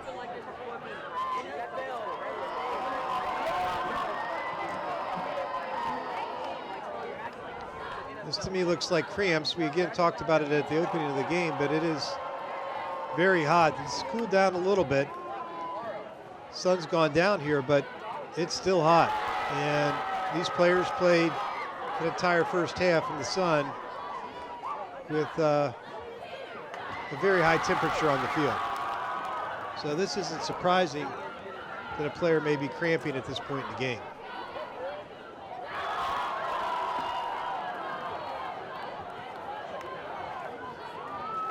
This would be a big loss, though, for Northwest. LeCue has done a good job in that first half of spelling Hill on a lot of runs, keeping the backs fresh, and that was the best offense that Northwest could generate in that second quarter. They really had it going for a couple of series. Yeah, he was one of the heads of the two-headed monster, Hill and LaCruz. So let's hope he's okay. Hope he can come back into the game.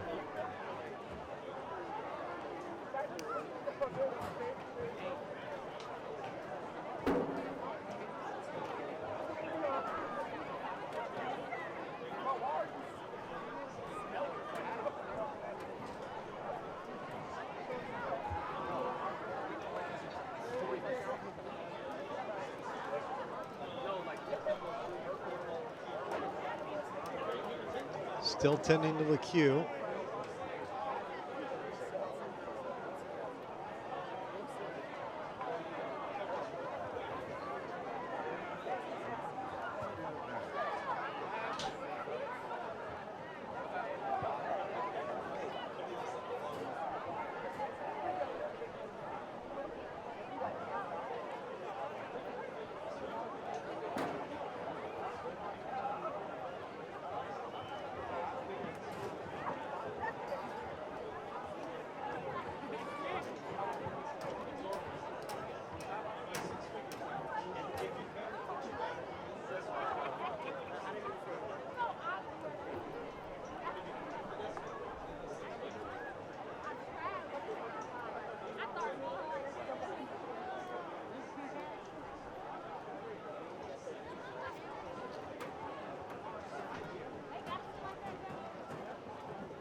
cues up. They're going to help him to the sideline, and I do think that's a cramp issue that he's having. See if he can return to the game.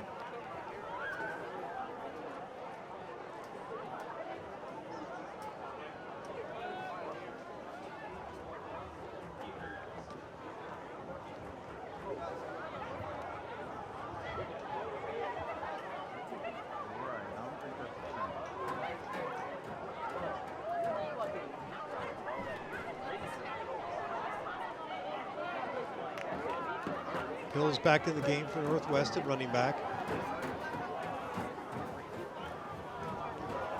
We've also got Jones in the backfield. I ran several jet sweeps with him in the first half. One was a good gain. That's Jones' time trying to bounce it to the outside, and he's swarmed by the Braves and brought down for a loss. The play went nowhere. Yeah, just nowhere. Nice job by the Braves getting in the backfield.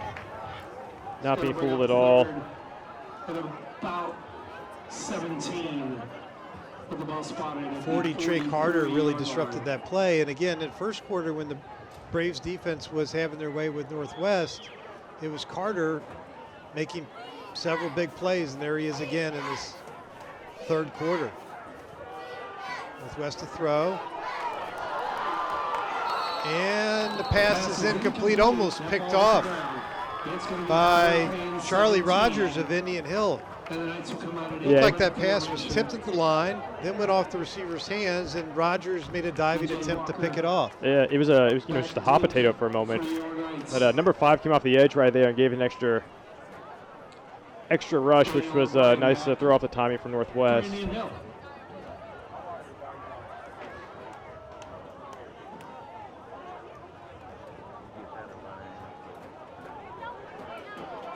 Northwest is punting, and I think their punter's even deeper than he was in the first half.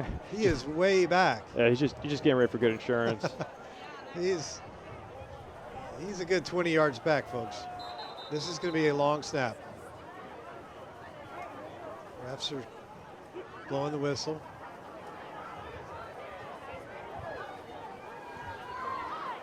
Northwest has an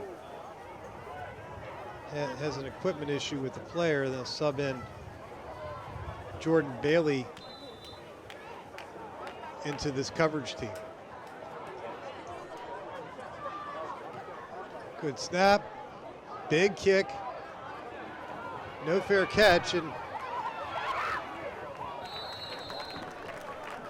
return out to the 29-yard line. By about 4 or 5 minutes. That was Jonathan Kopfer on the return, and he made several men miss and had a nice return for the Braves. And they're going to take over at about the 30-yard line, going right to left. And it'll be 1st and 10 with the score tied 7-7 here with about 9 minutes left in the third quarter. Yeah, we got another injury. Looks like the punter this time. Go Northwest Knights. Yeah, but, it's not surprised though that kicker's been getting workout the entire night. So he's been overused tonight. He's done a good job. He showed some athleticism back there catching these high snaps, and he's got a big leg. He's done good work for Northwest. That'd be a very big loss for them here as the game goes forward. And again, it looks like a cramping issue. It looks like they're working on his legs.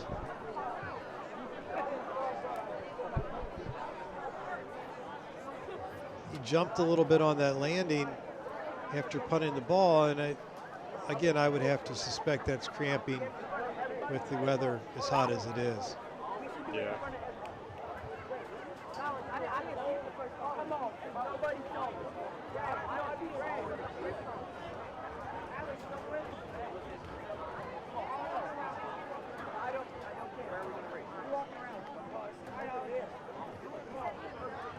Cramps are no joke. I mean, this is debilitating for a football player. And he's going to limp off. It's good to see him walking off under his own power. And we'll have have to see if he can come back in the game as it goes on.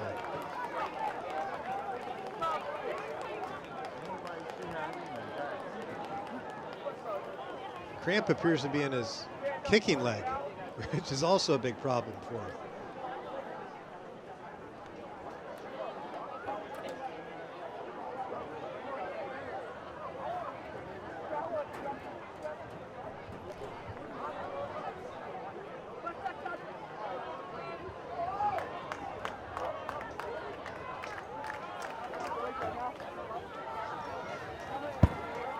All right, so Indian Hill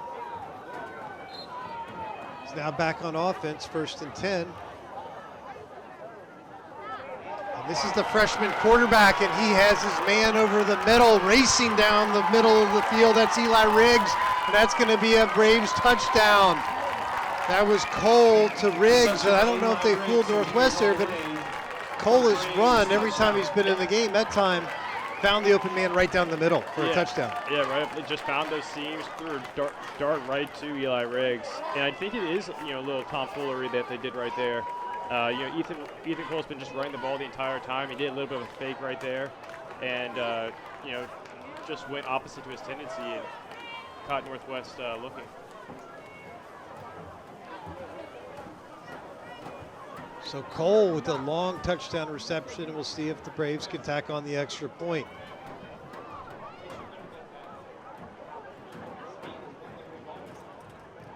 And Grace again boots it through. That would have been good for 50 yards probably. That was a big extra point. So it's the Indian Hill Braves 14 and the Northwest Knights 7. See the replay again of Cole hitting Riggs down the middle, and no one was going to catch him with how wide open he was in that middle of the field. Yeah, and that's what happens when you're playing one safety high. You're leaving yourself open to, especially if that one safety gets overcommitted to the run like he did there. Lean to the right a little bit, and then your receiver goes towards the left. And Cole did a nice job on holding the safeties with that ball fake to the running back, and Riggs did the rest. Riggs is a sophomore, Cole's a freshman, so Indian Hill football in the coming years will have those two and should enjoy that connection over and over again.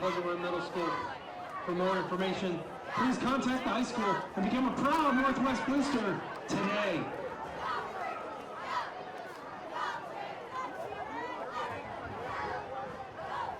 So Indian Hill will kick off again.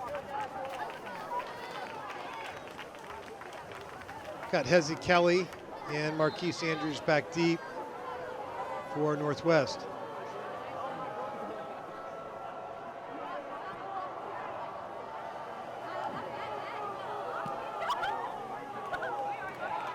And this will be Andrews, and he lets it go. It's going to be a touchback. That'll be Northwest ball. 1st and 10 at the 20. At their own 20-yard line.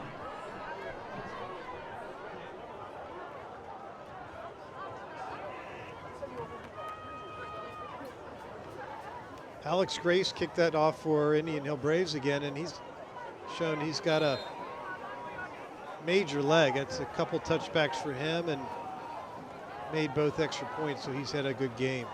See what Northwest can do. Lilly, get him set up.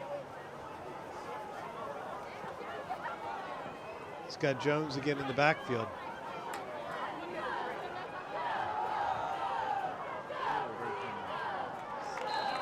Jones, some tough running. Maybe got back to the line of scrimmage after all of those moves. Yeah, the issue is that Hill is now playing what Hill played, the H-back position, and Jones is now playing what Hill played. And I think it'd be better if Hill went back to the running back position and maybe Jones came up and played as a lead blocker. Lilly will shift Jones to his left.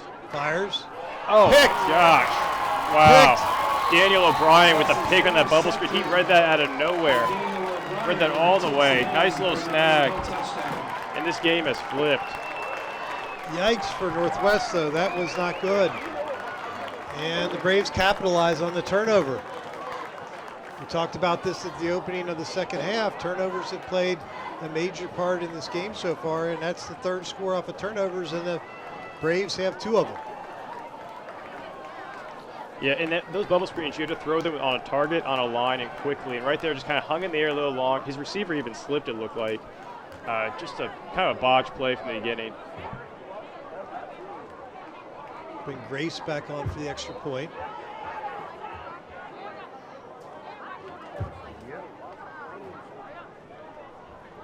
Northwest trying to get a player off. They do. And extra point is good again. So, Successful 8 minutes remaining. 8 minutes left in the third quarter. Indian Hill has opened this one up here. 21-7. Northwest has got to regroup here on the sideline. Come out with a strong drive. They want to get back in this game. Yourself to one of your favorite pizzas, hoagies, calzones, and more. But if you can't wait, head on down to the concession stand and get yourself some La Rosa's pizza. Hey Night fans, your athletes are in great hands with certified athletic trainer Annie Putnam on the sideline. The sports medicine team at NovaCare Rehabilitation helps your athlete recover from injury and prevent future injury.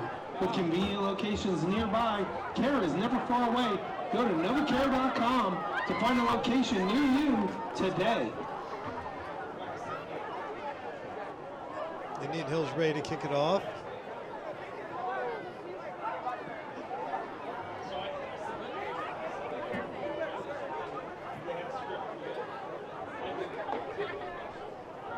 We have Andrews and Kelly back again on the kickoff. I saw LeCue on the sideline stretching. He looked like he was ready to come back in. We'll see if he is in on this drive for Northwest.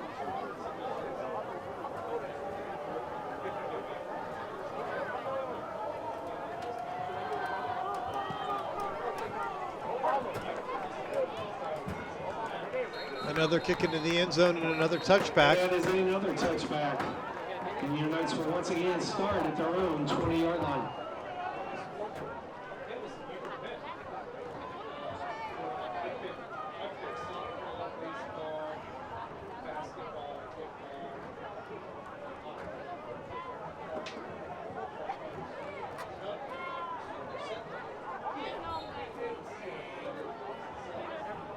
Q still on the sideline, and they'll go back to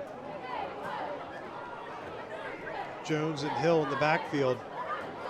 Lily's just a freshman, folks, so he's getting good game experience early in his career, and we'll see if he can lead them on a drive. And this is a good-looking run to start the drive. It picks up a couple. That's a really good run. Good idea to get Hill back into the game, get him the ball, especially with LeCure not in there. Good little scamper. Gain of 3 on the play. So Second he'll jump cuts for about 3 or 4, and it's going to bring up second down.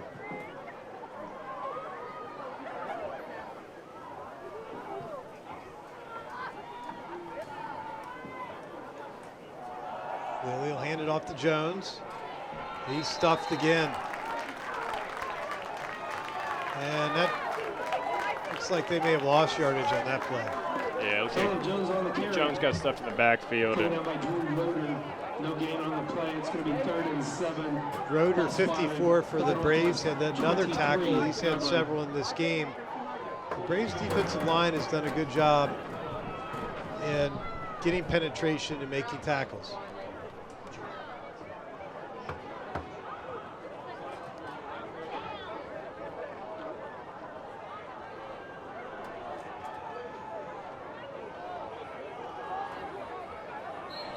Snap, but a flag.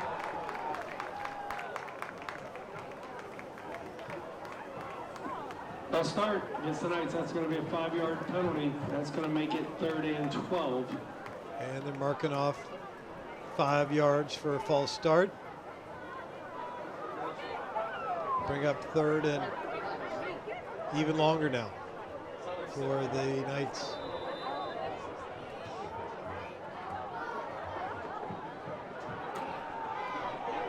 Oh, Lily's pass intercepted over on the far sideline, and that's Kopfer for Indian Hill. Great high point of the ball there on the far sideline by the DB, and that was an errant throw by the quarterback. Yeah, Lily didn't really step into that throw. He just kind of hung it up there. Nice job by Kopfer, just picking it off at the high point, like you said. Indian Hill showed 4-man rush. They came with 5, one off the right-hand side. Just nice job by Indian Hill. And you know, the second quarter was owned by Northwest, but this quarter so far has been owned by Indian Hill. Northwest defense is really going to have to bring it this time with Indian Hill up 2 touchdowns. Indian Hill running on the right side, far side of the field, and that's Picton, and he's close to a first down for the Braves. Nice little misdirection, faked the jet sweep, then ran the running back to the right-hand side. Hole opened up, and just got an extra yard bulldozing over that defender. So Picton's off to a good start here in the second half. That time he's tackled by 3 Knights. Not much doing on that run. And the Braves have subbed in Cole again. Sitchell went out, Cole's in, so we'll see what Indian Hill does here. They threw a long touchdown the last time, but Cole's the running quarterback, so I'd expect a run on this play. And he's untouched into the end zone. That was easy for the Braves that time. It was Cole off the guard, right up the middle of the defense, and he walked into the end zone that time. Yeah, that was a little bit too easy there. I mean, they just ran right through the hole and scored. So Cole into the end zone. Again, he's a true freshman for Indian Hill. Second straight drive where he's been involved in the touchdown scoring. Extra point.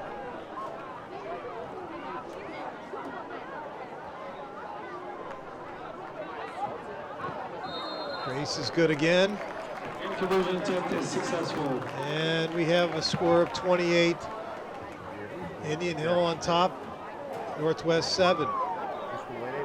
No, the game has really been blown over here in the open in the third quarter by the Indian Hill Braves here. Yeah, the Indian Hill Braves are really, just some quick strikes. They had that Ethan Cole to number 22. That was a great big pass. Then they had that bubble screen interception return for a touchdown. And then, this pick here led to the touchdown by Ethan Cole. A little easy run to the end zone. Help you achieve your goals. If you're ready to experience better banking with a personal touch, the Northwest offense, they lost today. Their big running back Lemieux here earlier in the third quarter, and that's been a little caused some problems for them on offense. They've had to shuffle the running back position around, and they haven't been as effective running the ball here in the third quarter. Yeah, that's absolutely right, especially with Jones playing running back now. They kind of lose that jet sweep we saw them kind of sprinkle in throughout the first half. And so it limits their options. So Indian Hill kickoff.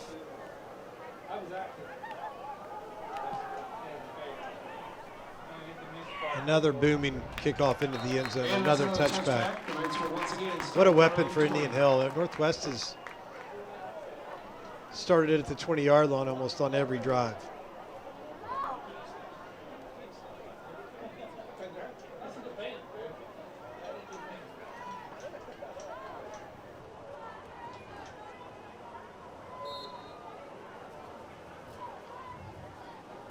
And Lily's going to have his work cut out for him, because I think this Braves defense is going to have their ears pinned back the rest of the game, being up by 3 scores here with 5 minutes left in the third quarter.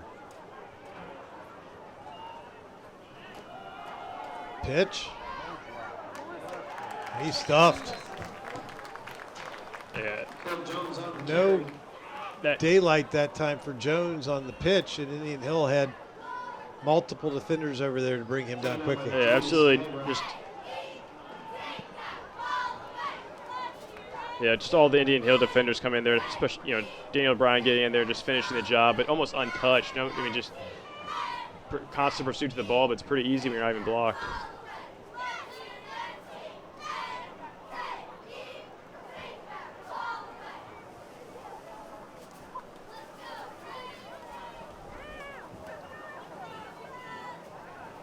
Hand it off again to Jones. He's bouncing. And he's driven out of bounds. A nice hit by 21 Dylan Hartman, the safety again. He's made a couple plays for the Braves defense in this game. Yeah, just a nice job not losing containment there. Looked like Jones might actually have some daylight when he bounced outside here, but just nice job by 17. Escorting him out of bounds.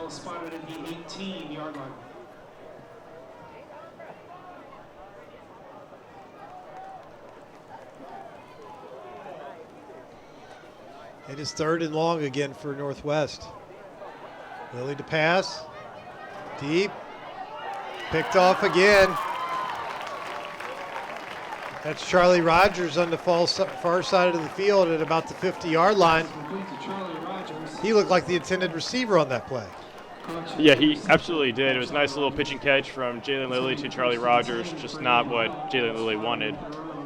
45-yard line. So Indian Hill already up 3 scores, takes over again with great field position. And for Northwest, that's the 3rd straight drive that's ended in a turnover. Yeah, it's the 3rd straight drive that ended in turnover, and Charlie Rogers' 2nd pick on the season. 3-4-7-1-1-1-1.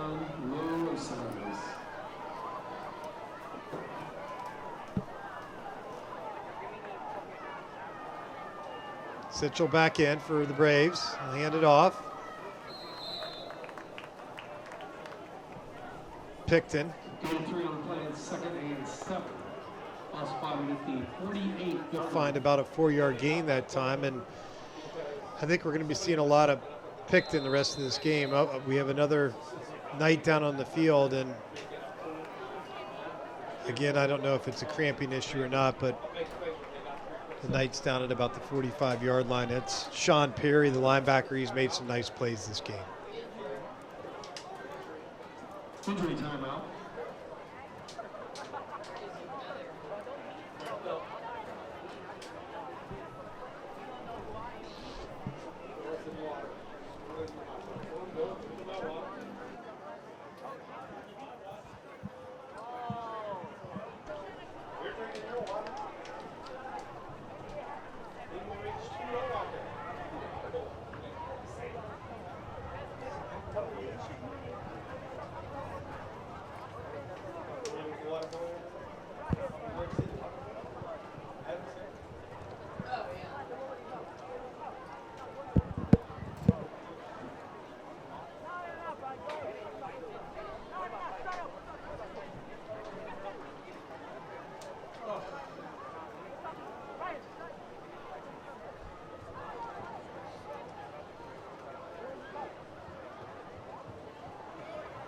Knights look on their injured player on the field, teammate. See the Braves talking things over on that far sideline. Well, Sean Perry's attended to on the field, and it definitely is cramps again.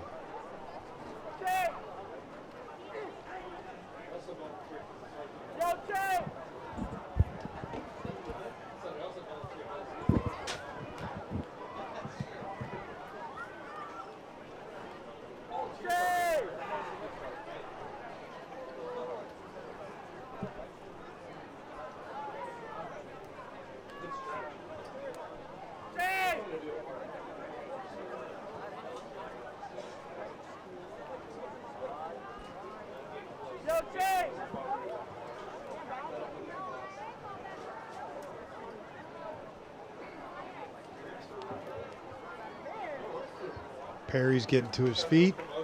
Again, good to see. Young man walking off under his own power. Make his way over to the sideline slowly here.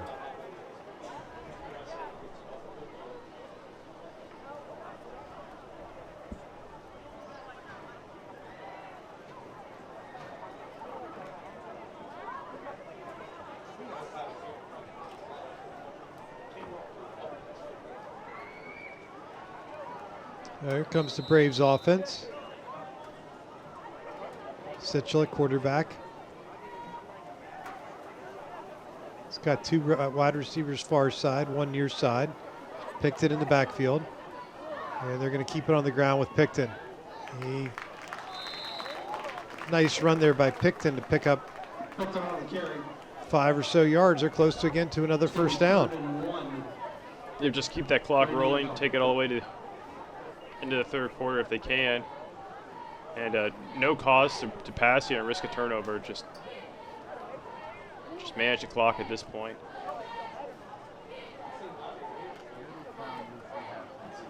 Third and 1 from the Northwest 47. Sitch will keep it off the left side, and that'll be a first down. Yeah, nice job by Sitch just going to that strong side of the offensive line, following his blockers, moving the chains. He ran that time right behind big number 63. And that's Chase Lanham. He's a senior offensive lineman, and I saw him before the game. He was a team captain for Indian Hills, so a good person to run behind there by Sitchell. He'll drop back. He's rolling. He's going long. He's got a man open again. Number 5. Wow. Dan O'Brien again with a leaping catch over to Knights, but we have another flag on the field. It's going to come back for holding on the Braves.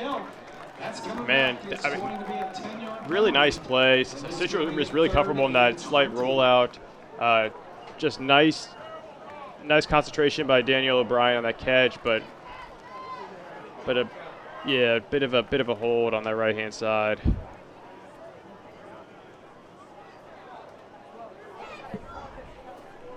So the Braves wish they could have that one back. That was a great pitch and catch from Sitchell to O'Brien. O'Brien was jumping over 2 defenders to bring that one in. Yeah, that was impressive. I mean, he basically mossed those defenders.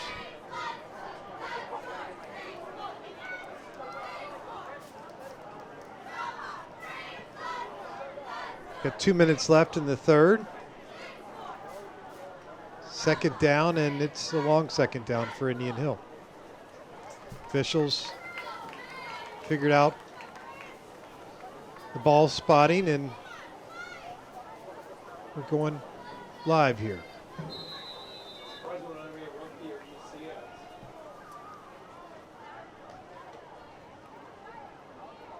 Jet.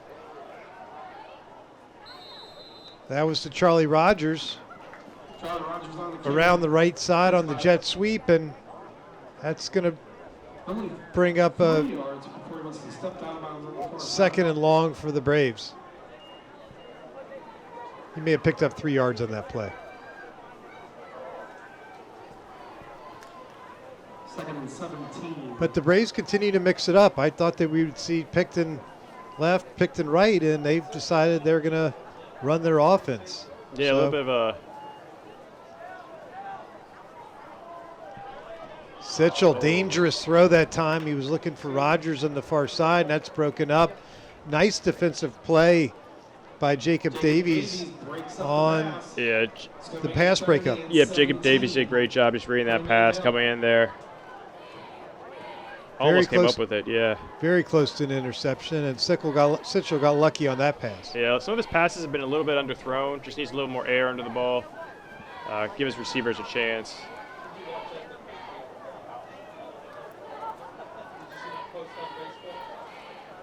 Sitchell pressured, gets rid of it, but this pass to Picton is for a loss as he's brought down immediately by the Northwest defender, and that's going to bring up fourth and really long. And the Braves will be punting here. Yeah, that's a really sort of a delayed misdirection there, but nice job by Northwest not following Sitchell too far, keeping a defender on the receiver, Picton, and just not losing containment, not losing responsibility. Grace out to punt for Indian Hill.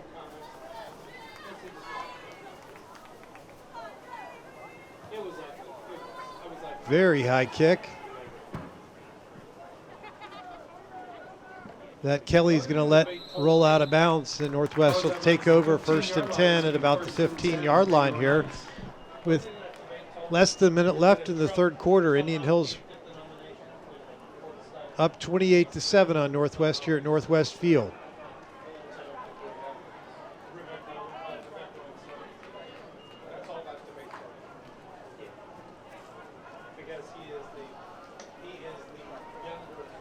If you're just joining us, this game was 7-7 at halftime, and Indian Hill has blown this game open with multiple turnovers by Northwest in this third quarter, leading to 21 unanswered Indian Hill points.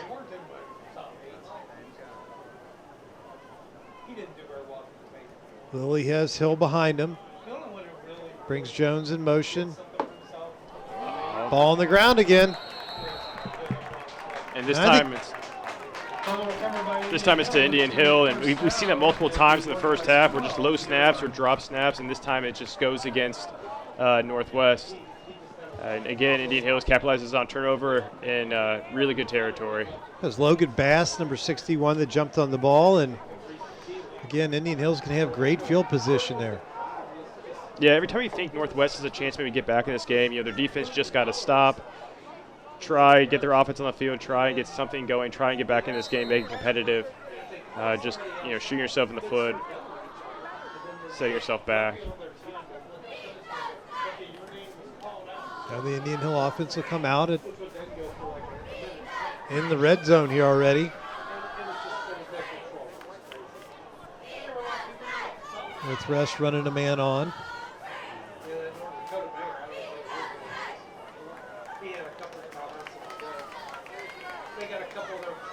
Sitchell throwing. He's got a man. Touchdown. Wow. That's Alex Grace again. Finds him in the corner of the end zone there, and it's another Braves touchdown. And that was really impressive for a couple of reasons. One, just really nice catch by Alex Grace going above the defender, coming down with it. Nice pass by Ben Sitchell, getting enough air on it, which we commented on earlier. And then overall, the play call was pretty cool because it was a 1-2 set, so it looked like it was going to be another run with all those guys on the offensive line. And they just ran 2 wide receivers doing 2 different routes, and it worked out.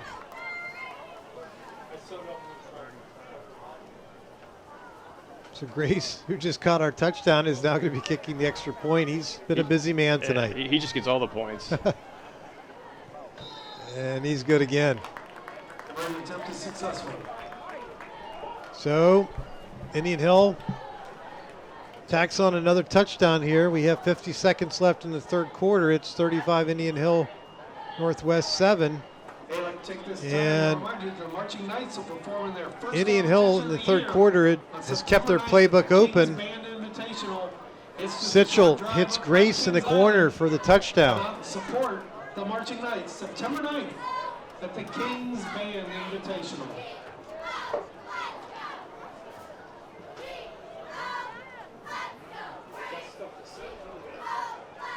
So we'll see if Northwest can respond.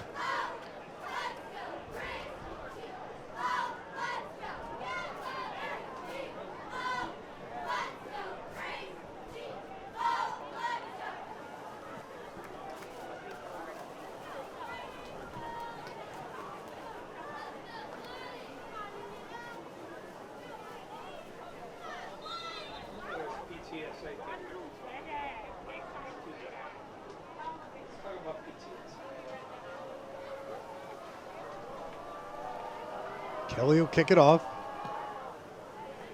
This is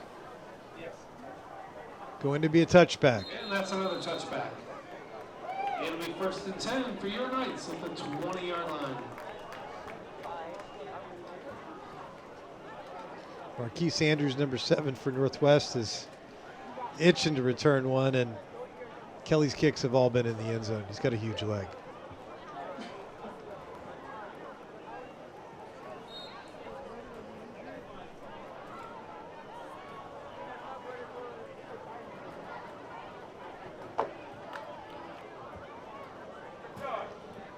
Northwest getting their players set, moving receivers to the other side of the field. Hill's in the backfield with Lilly. I don't know if Hills had a carry in the second half, or he had one carry. Yeah, he's had one carry, but being the lead blocker for a lot of these here again.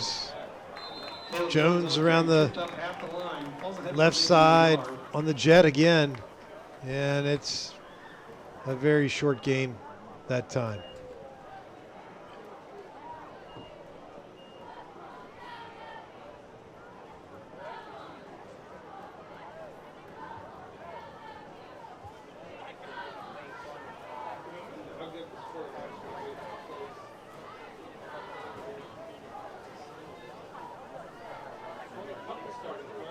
Lilly, gun, has Jones in motion.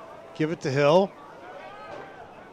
Hill finds the daylight, and he picks up 7 or 8 yards in that run.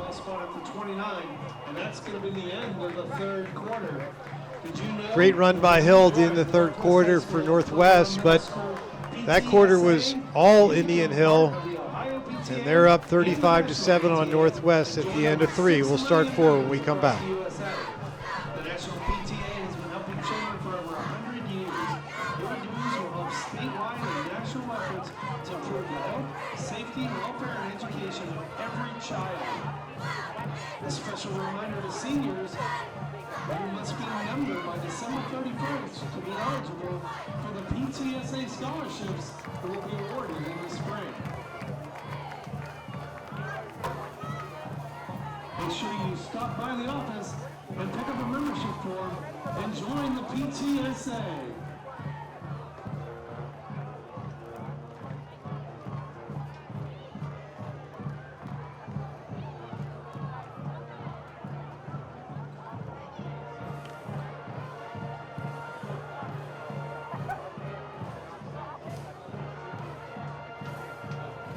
All right, so we're back. Start of the fourth quarter. Indian Hill 35, Northwest 7. Northwest will be going right to left and has a third and very manageable 1 or 2 yards to go from about the 30-yard line. Hill had a nice run before we went to break.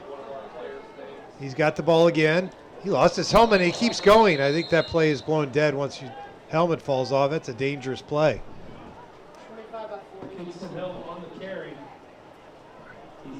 Yeah, right idea there. Just getting the ball to Kingston Hill. Best offensive weapon from Northwest. So Hill will have to come off. The helmet falling off. LeCue's on the sideline. He had cramps in the third quarter. He hasn't come back. He doesn't have his helmet on. So Northwest is going to punt with 4th and short. The night punter has been tremendous tonight. 55, E.J. Walker. He had cramps in the third quarter. It's good to see him back out on the field.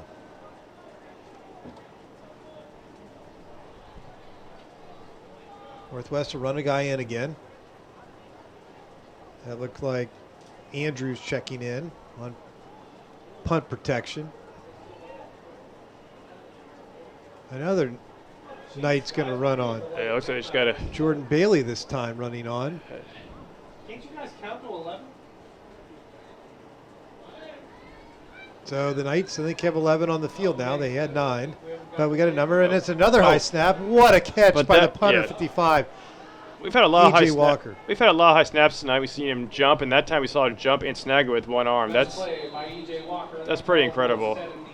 That was impressive by Walker to snag the ball with one hand, punt it down to the 40-yard line, and he has saved Northwest several times tonight with his good play. Indian Hill will have good field position. We'll see if they go with Picton or they keep the offense wide open here in the fourth quarter. A reminder to all students that you are expected to be off campus within 30 minutes after the completion of this game. So if you need to arrange a ride home, now is the time to send that text or make that phone call to arrange for that pickup, as this game should be ending soon. Thank you. Sitchell, quarterback. It's 1st and 10. Handoff.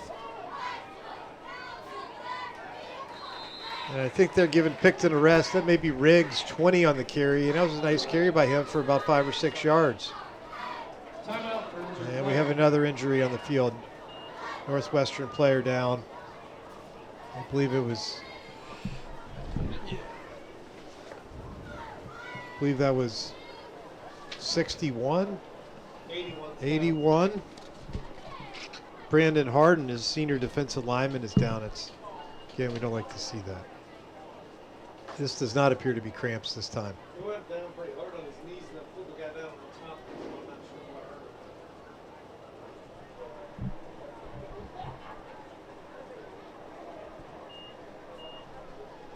hurt. Look at the Northwest band there. Looking on as the Knights trainer tends to the injured player. I'm only 58 now. So I got another year before I can start pulling on my retirement fund and let that come through. Actually, I found out I have some money in there that I can pull out and invest. Trainers appear to be checking his left leg. We're talking to, I'm going to let them I can't tell if it's his ankle or his knee, but see how it performs over the next year. he's in some pain on the ground.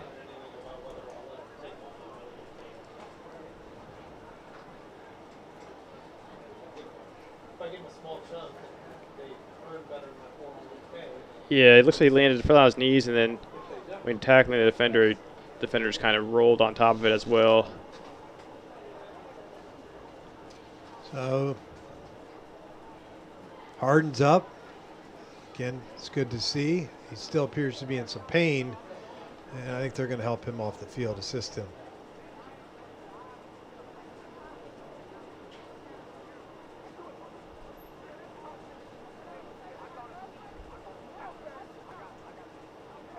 Because I had some that I rolled over into my current 401k. And now I'm allowed to roll. Whatever I declared. I was just always running on it.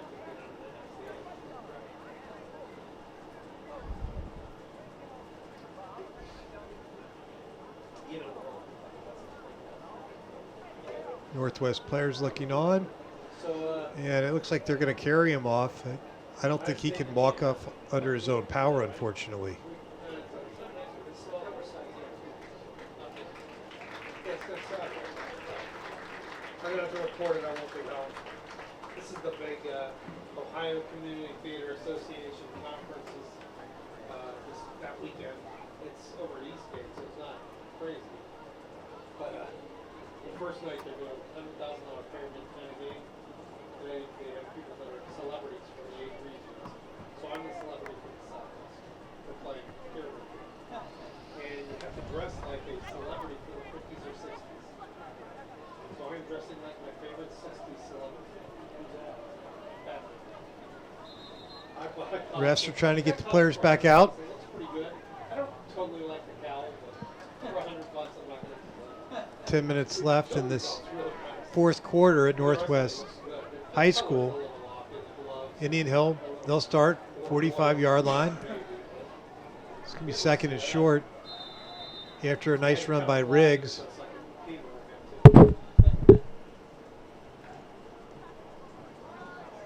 Give it to Riggs again. Yeah. He's close to the first down, but I don't think he got it that time. It'll be 3rd and 1 for Indian Hill. Yeah, I mean, Northwest was playing with a single high safety at the beginning of this game. At this point, they might as well go back to that. Just load the box, try and stop the run, force your offense back on the field, try to just get back in this game somehow.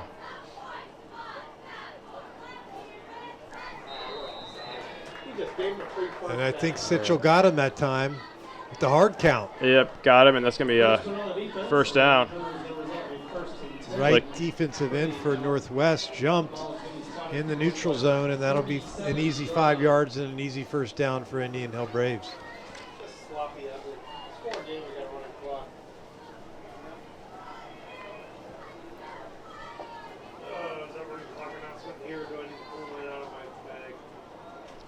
Sitchell will keep it. RPO.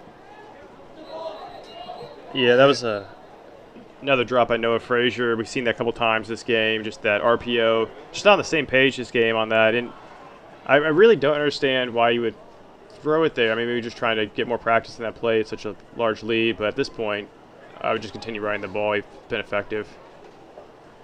Yeah, and Riggs on those last couple of runs was running strong up the middle. So that's an easy option for him. We'll see if they go back to Riggs here on 2nd and long. Jet. That's to Dylan Hartman, the safety.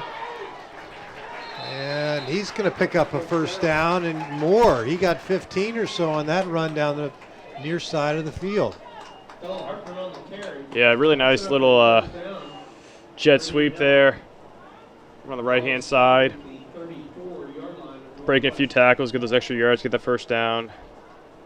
Hartman's been all over the place tonight. He's had some big hits. That's a nice run, and he's had some good coverage on throws by Lilly in the first half. So good game for him.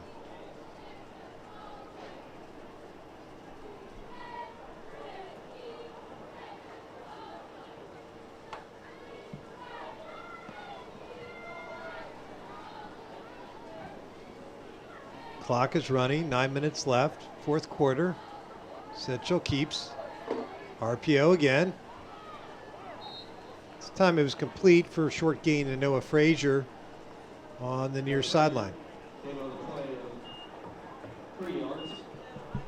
Be 2nd and 7. Ball started from the 32-yard line.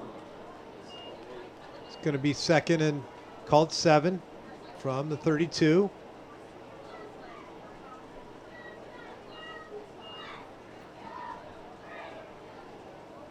Frazier limps off after catching that one. He looks like he's banged up a little bit. Sitchell. Hands to Riggs. He picks up a couple off the left side. And it's going to bring up 3rd down. 3rd and 5 for the Braves. So in these last couple plays, it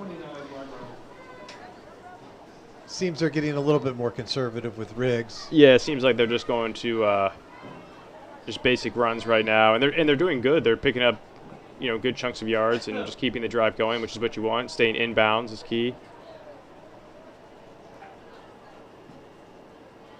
Riggs pounds ahead again. He's got a first down on that run. He lowered his shoulder and drove the man back and picked up an extra yard and got the first down. 24-yard line.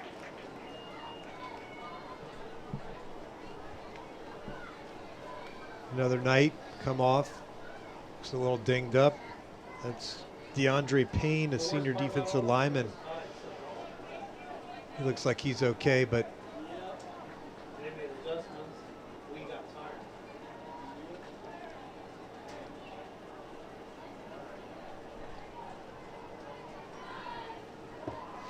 Sitchell, man in motion. Good misdirection play that time. Yeah, really good misdirection play that time. Just find that hole on the left-hand side, getting out there and just scampering for that daylight. Nice job. Man in motion. I don't know if we've seen him tonight. That was Brody Smith, number 13. He's a sophomore wide receiver for Indian Hill. But the ball went to Riggs, and he picked up a nice chunk of yards there. It's going to be 2nd and very short for the Braves. They're in the red zone now again. Riggs. Couple yards. He's going to be close to the first down. And he got it. So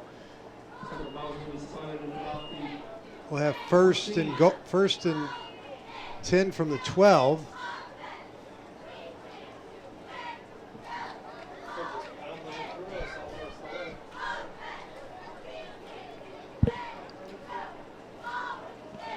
Indian Hill continues to keep the clock running.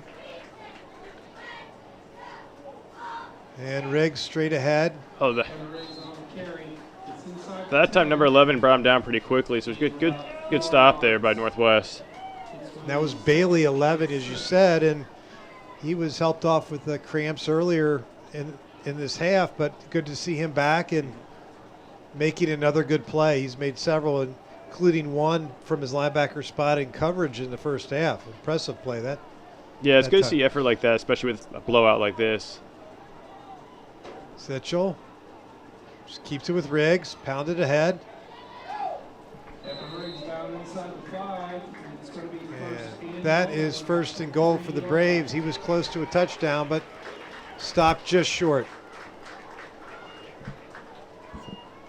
Yeah, Riggs has great vision. He's just able to find those holes, find that daylight, and just scamper to it. It's been pretty brilliant. Riggs is a sophomore, Picton's a junior. They're going to have both of those guys back next year. So this is a young Indian Hill team. And Picton started the game off running well, and now we got Riggs finishing it. Here he goes again. And he's into the end zone this time for another Braves touchdown. Yep, just went back to their bread and butter, just right up the middle, and scored.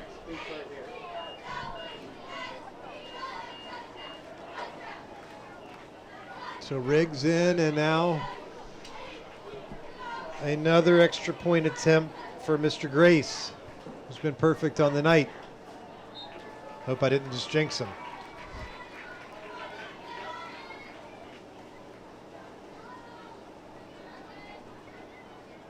High snap, it's a fake. They must be working on something for later in the season, and that pass by Noah Frazier falls incomplete. But there's a flag on the field. Yeah, I think it was another high snap, and they just aborted the entire kick and just tried to run their fake. So that flag was for personal foul on the Knights. I think it was a late hit on Frazier, who got hit at the end of the play after he threw the ball. Here we go. Yeah. I think at the end of the play, Frazier got rid of the ball, and then he's going to get hit after he released it. So Grace will try again. Frazier's the holder. Good snap. Good kick. It's through. He tacks on another point. It's 42-7 Indian Hill at this fourth quarter with 5 minutes to go. For the Ohio High School Athletic Association point differential rule. The clock will be stopped after changes of possession, at the end of periods, and for timeouts. If the point differential should fall below 30 points, normal clock operations will resume.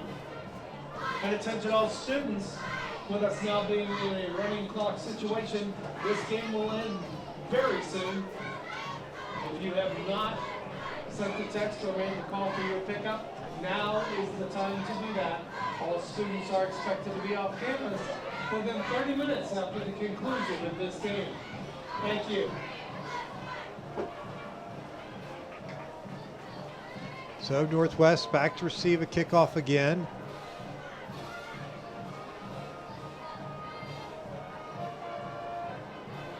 The game announcer just made an announcement that we'll have running clock likely the rest of the game, with Indian Hill up by more than 30 points. So we'll have Grace again with another kickoff. Kelly and Andrews back deep, but they haven't been able to bring up a return so far in this game. Very deep kick. And Andrews lets it go over his head, and they'll take over again at the 20-yard line. But this game is in the bag for Indian Hill. They're up 42-7, and really it was a good performance in the second half by the Braves, both on offense and defense. Yeah, absolutely. Great half by the Braves. Just coming in there, capitalizing on turnovers, establishing that Ethan Cole sort of disruption that caused confusion for Northwest defense. He electrified the Indian Hills offense with that pass and also the running. And then you can't say, LaCrue coming out and not coming back in the game for Northwest really threw off their offense. They never seemed to get into a rhythm and just kind of stalled from there for Northwest. So I would expect Northwest to keep it on the ground here late in the game. And Caleb Jones, number 16 for Northwest, he's been a busy man this second half. Another flag. Yeah, it looks like some unnecessary roughness, extracurricular on the field. Things are getting chippy on the field with this big lead. Clock continues to run. So we're down under 4 minutes left in this game. Personal foul against the Knights. That will be a 15-yard penalty. And that's just a loss of composure penalty on the Knights.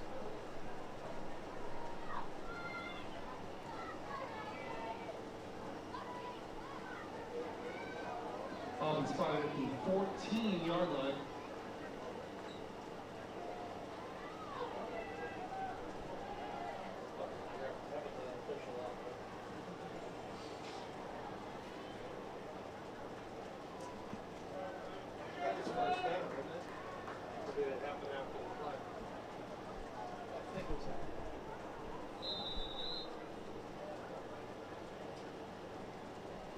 So it's second and long.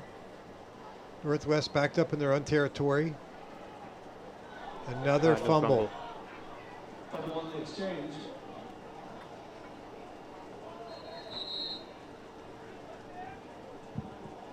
Recovered by the Knights, so it'll be third down. Knights get it back.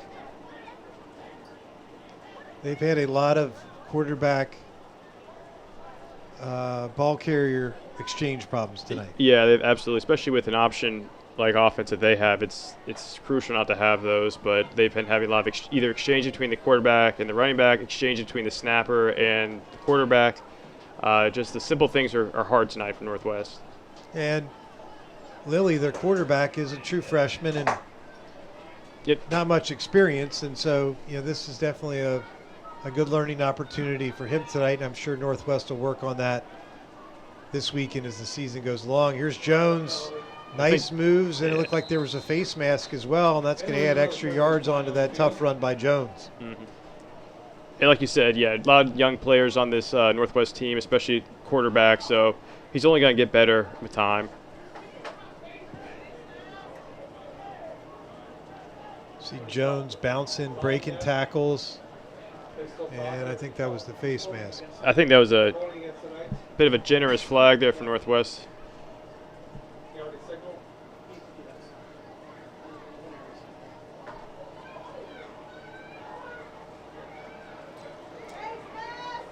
Hands to the face, yeah.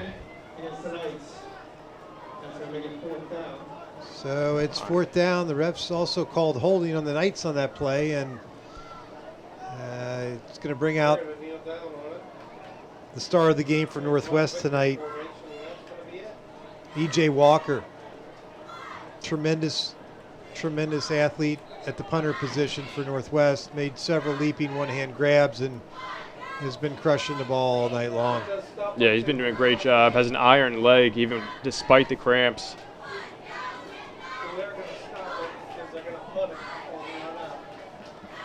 Clock is running down, 35 seconds left. And Walker boots it. Good snap that time. Fair catch, Indian Hill, and he dropped it. And Indian Hill pounces on it at the 50-yard line. Indian Hill take over at their own 49-yard line. Thanks for your help, especially there in the first half. We needed it a lot. Second half, not so much.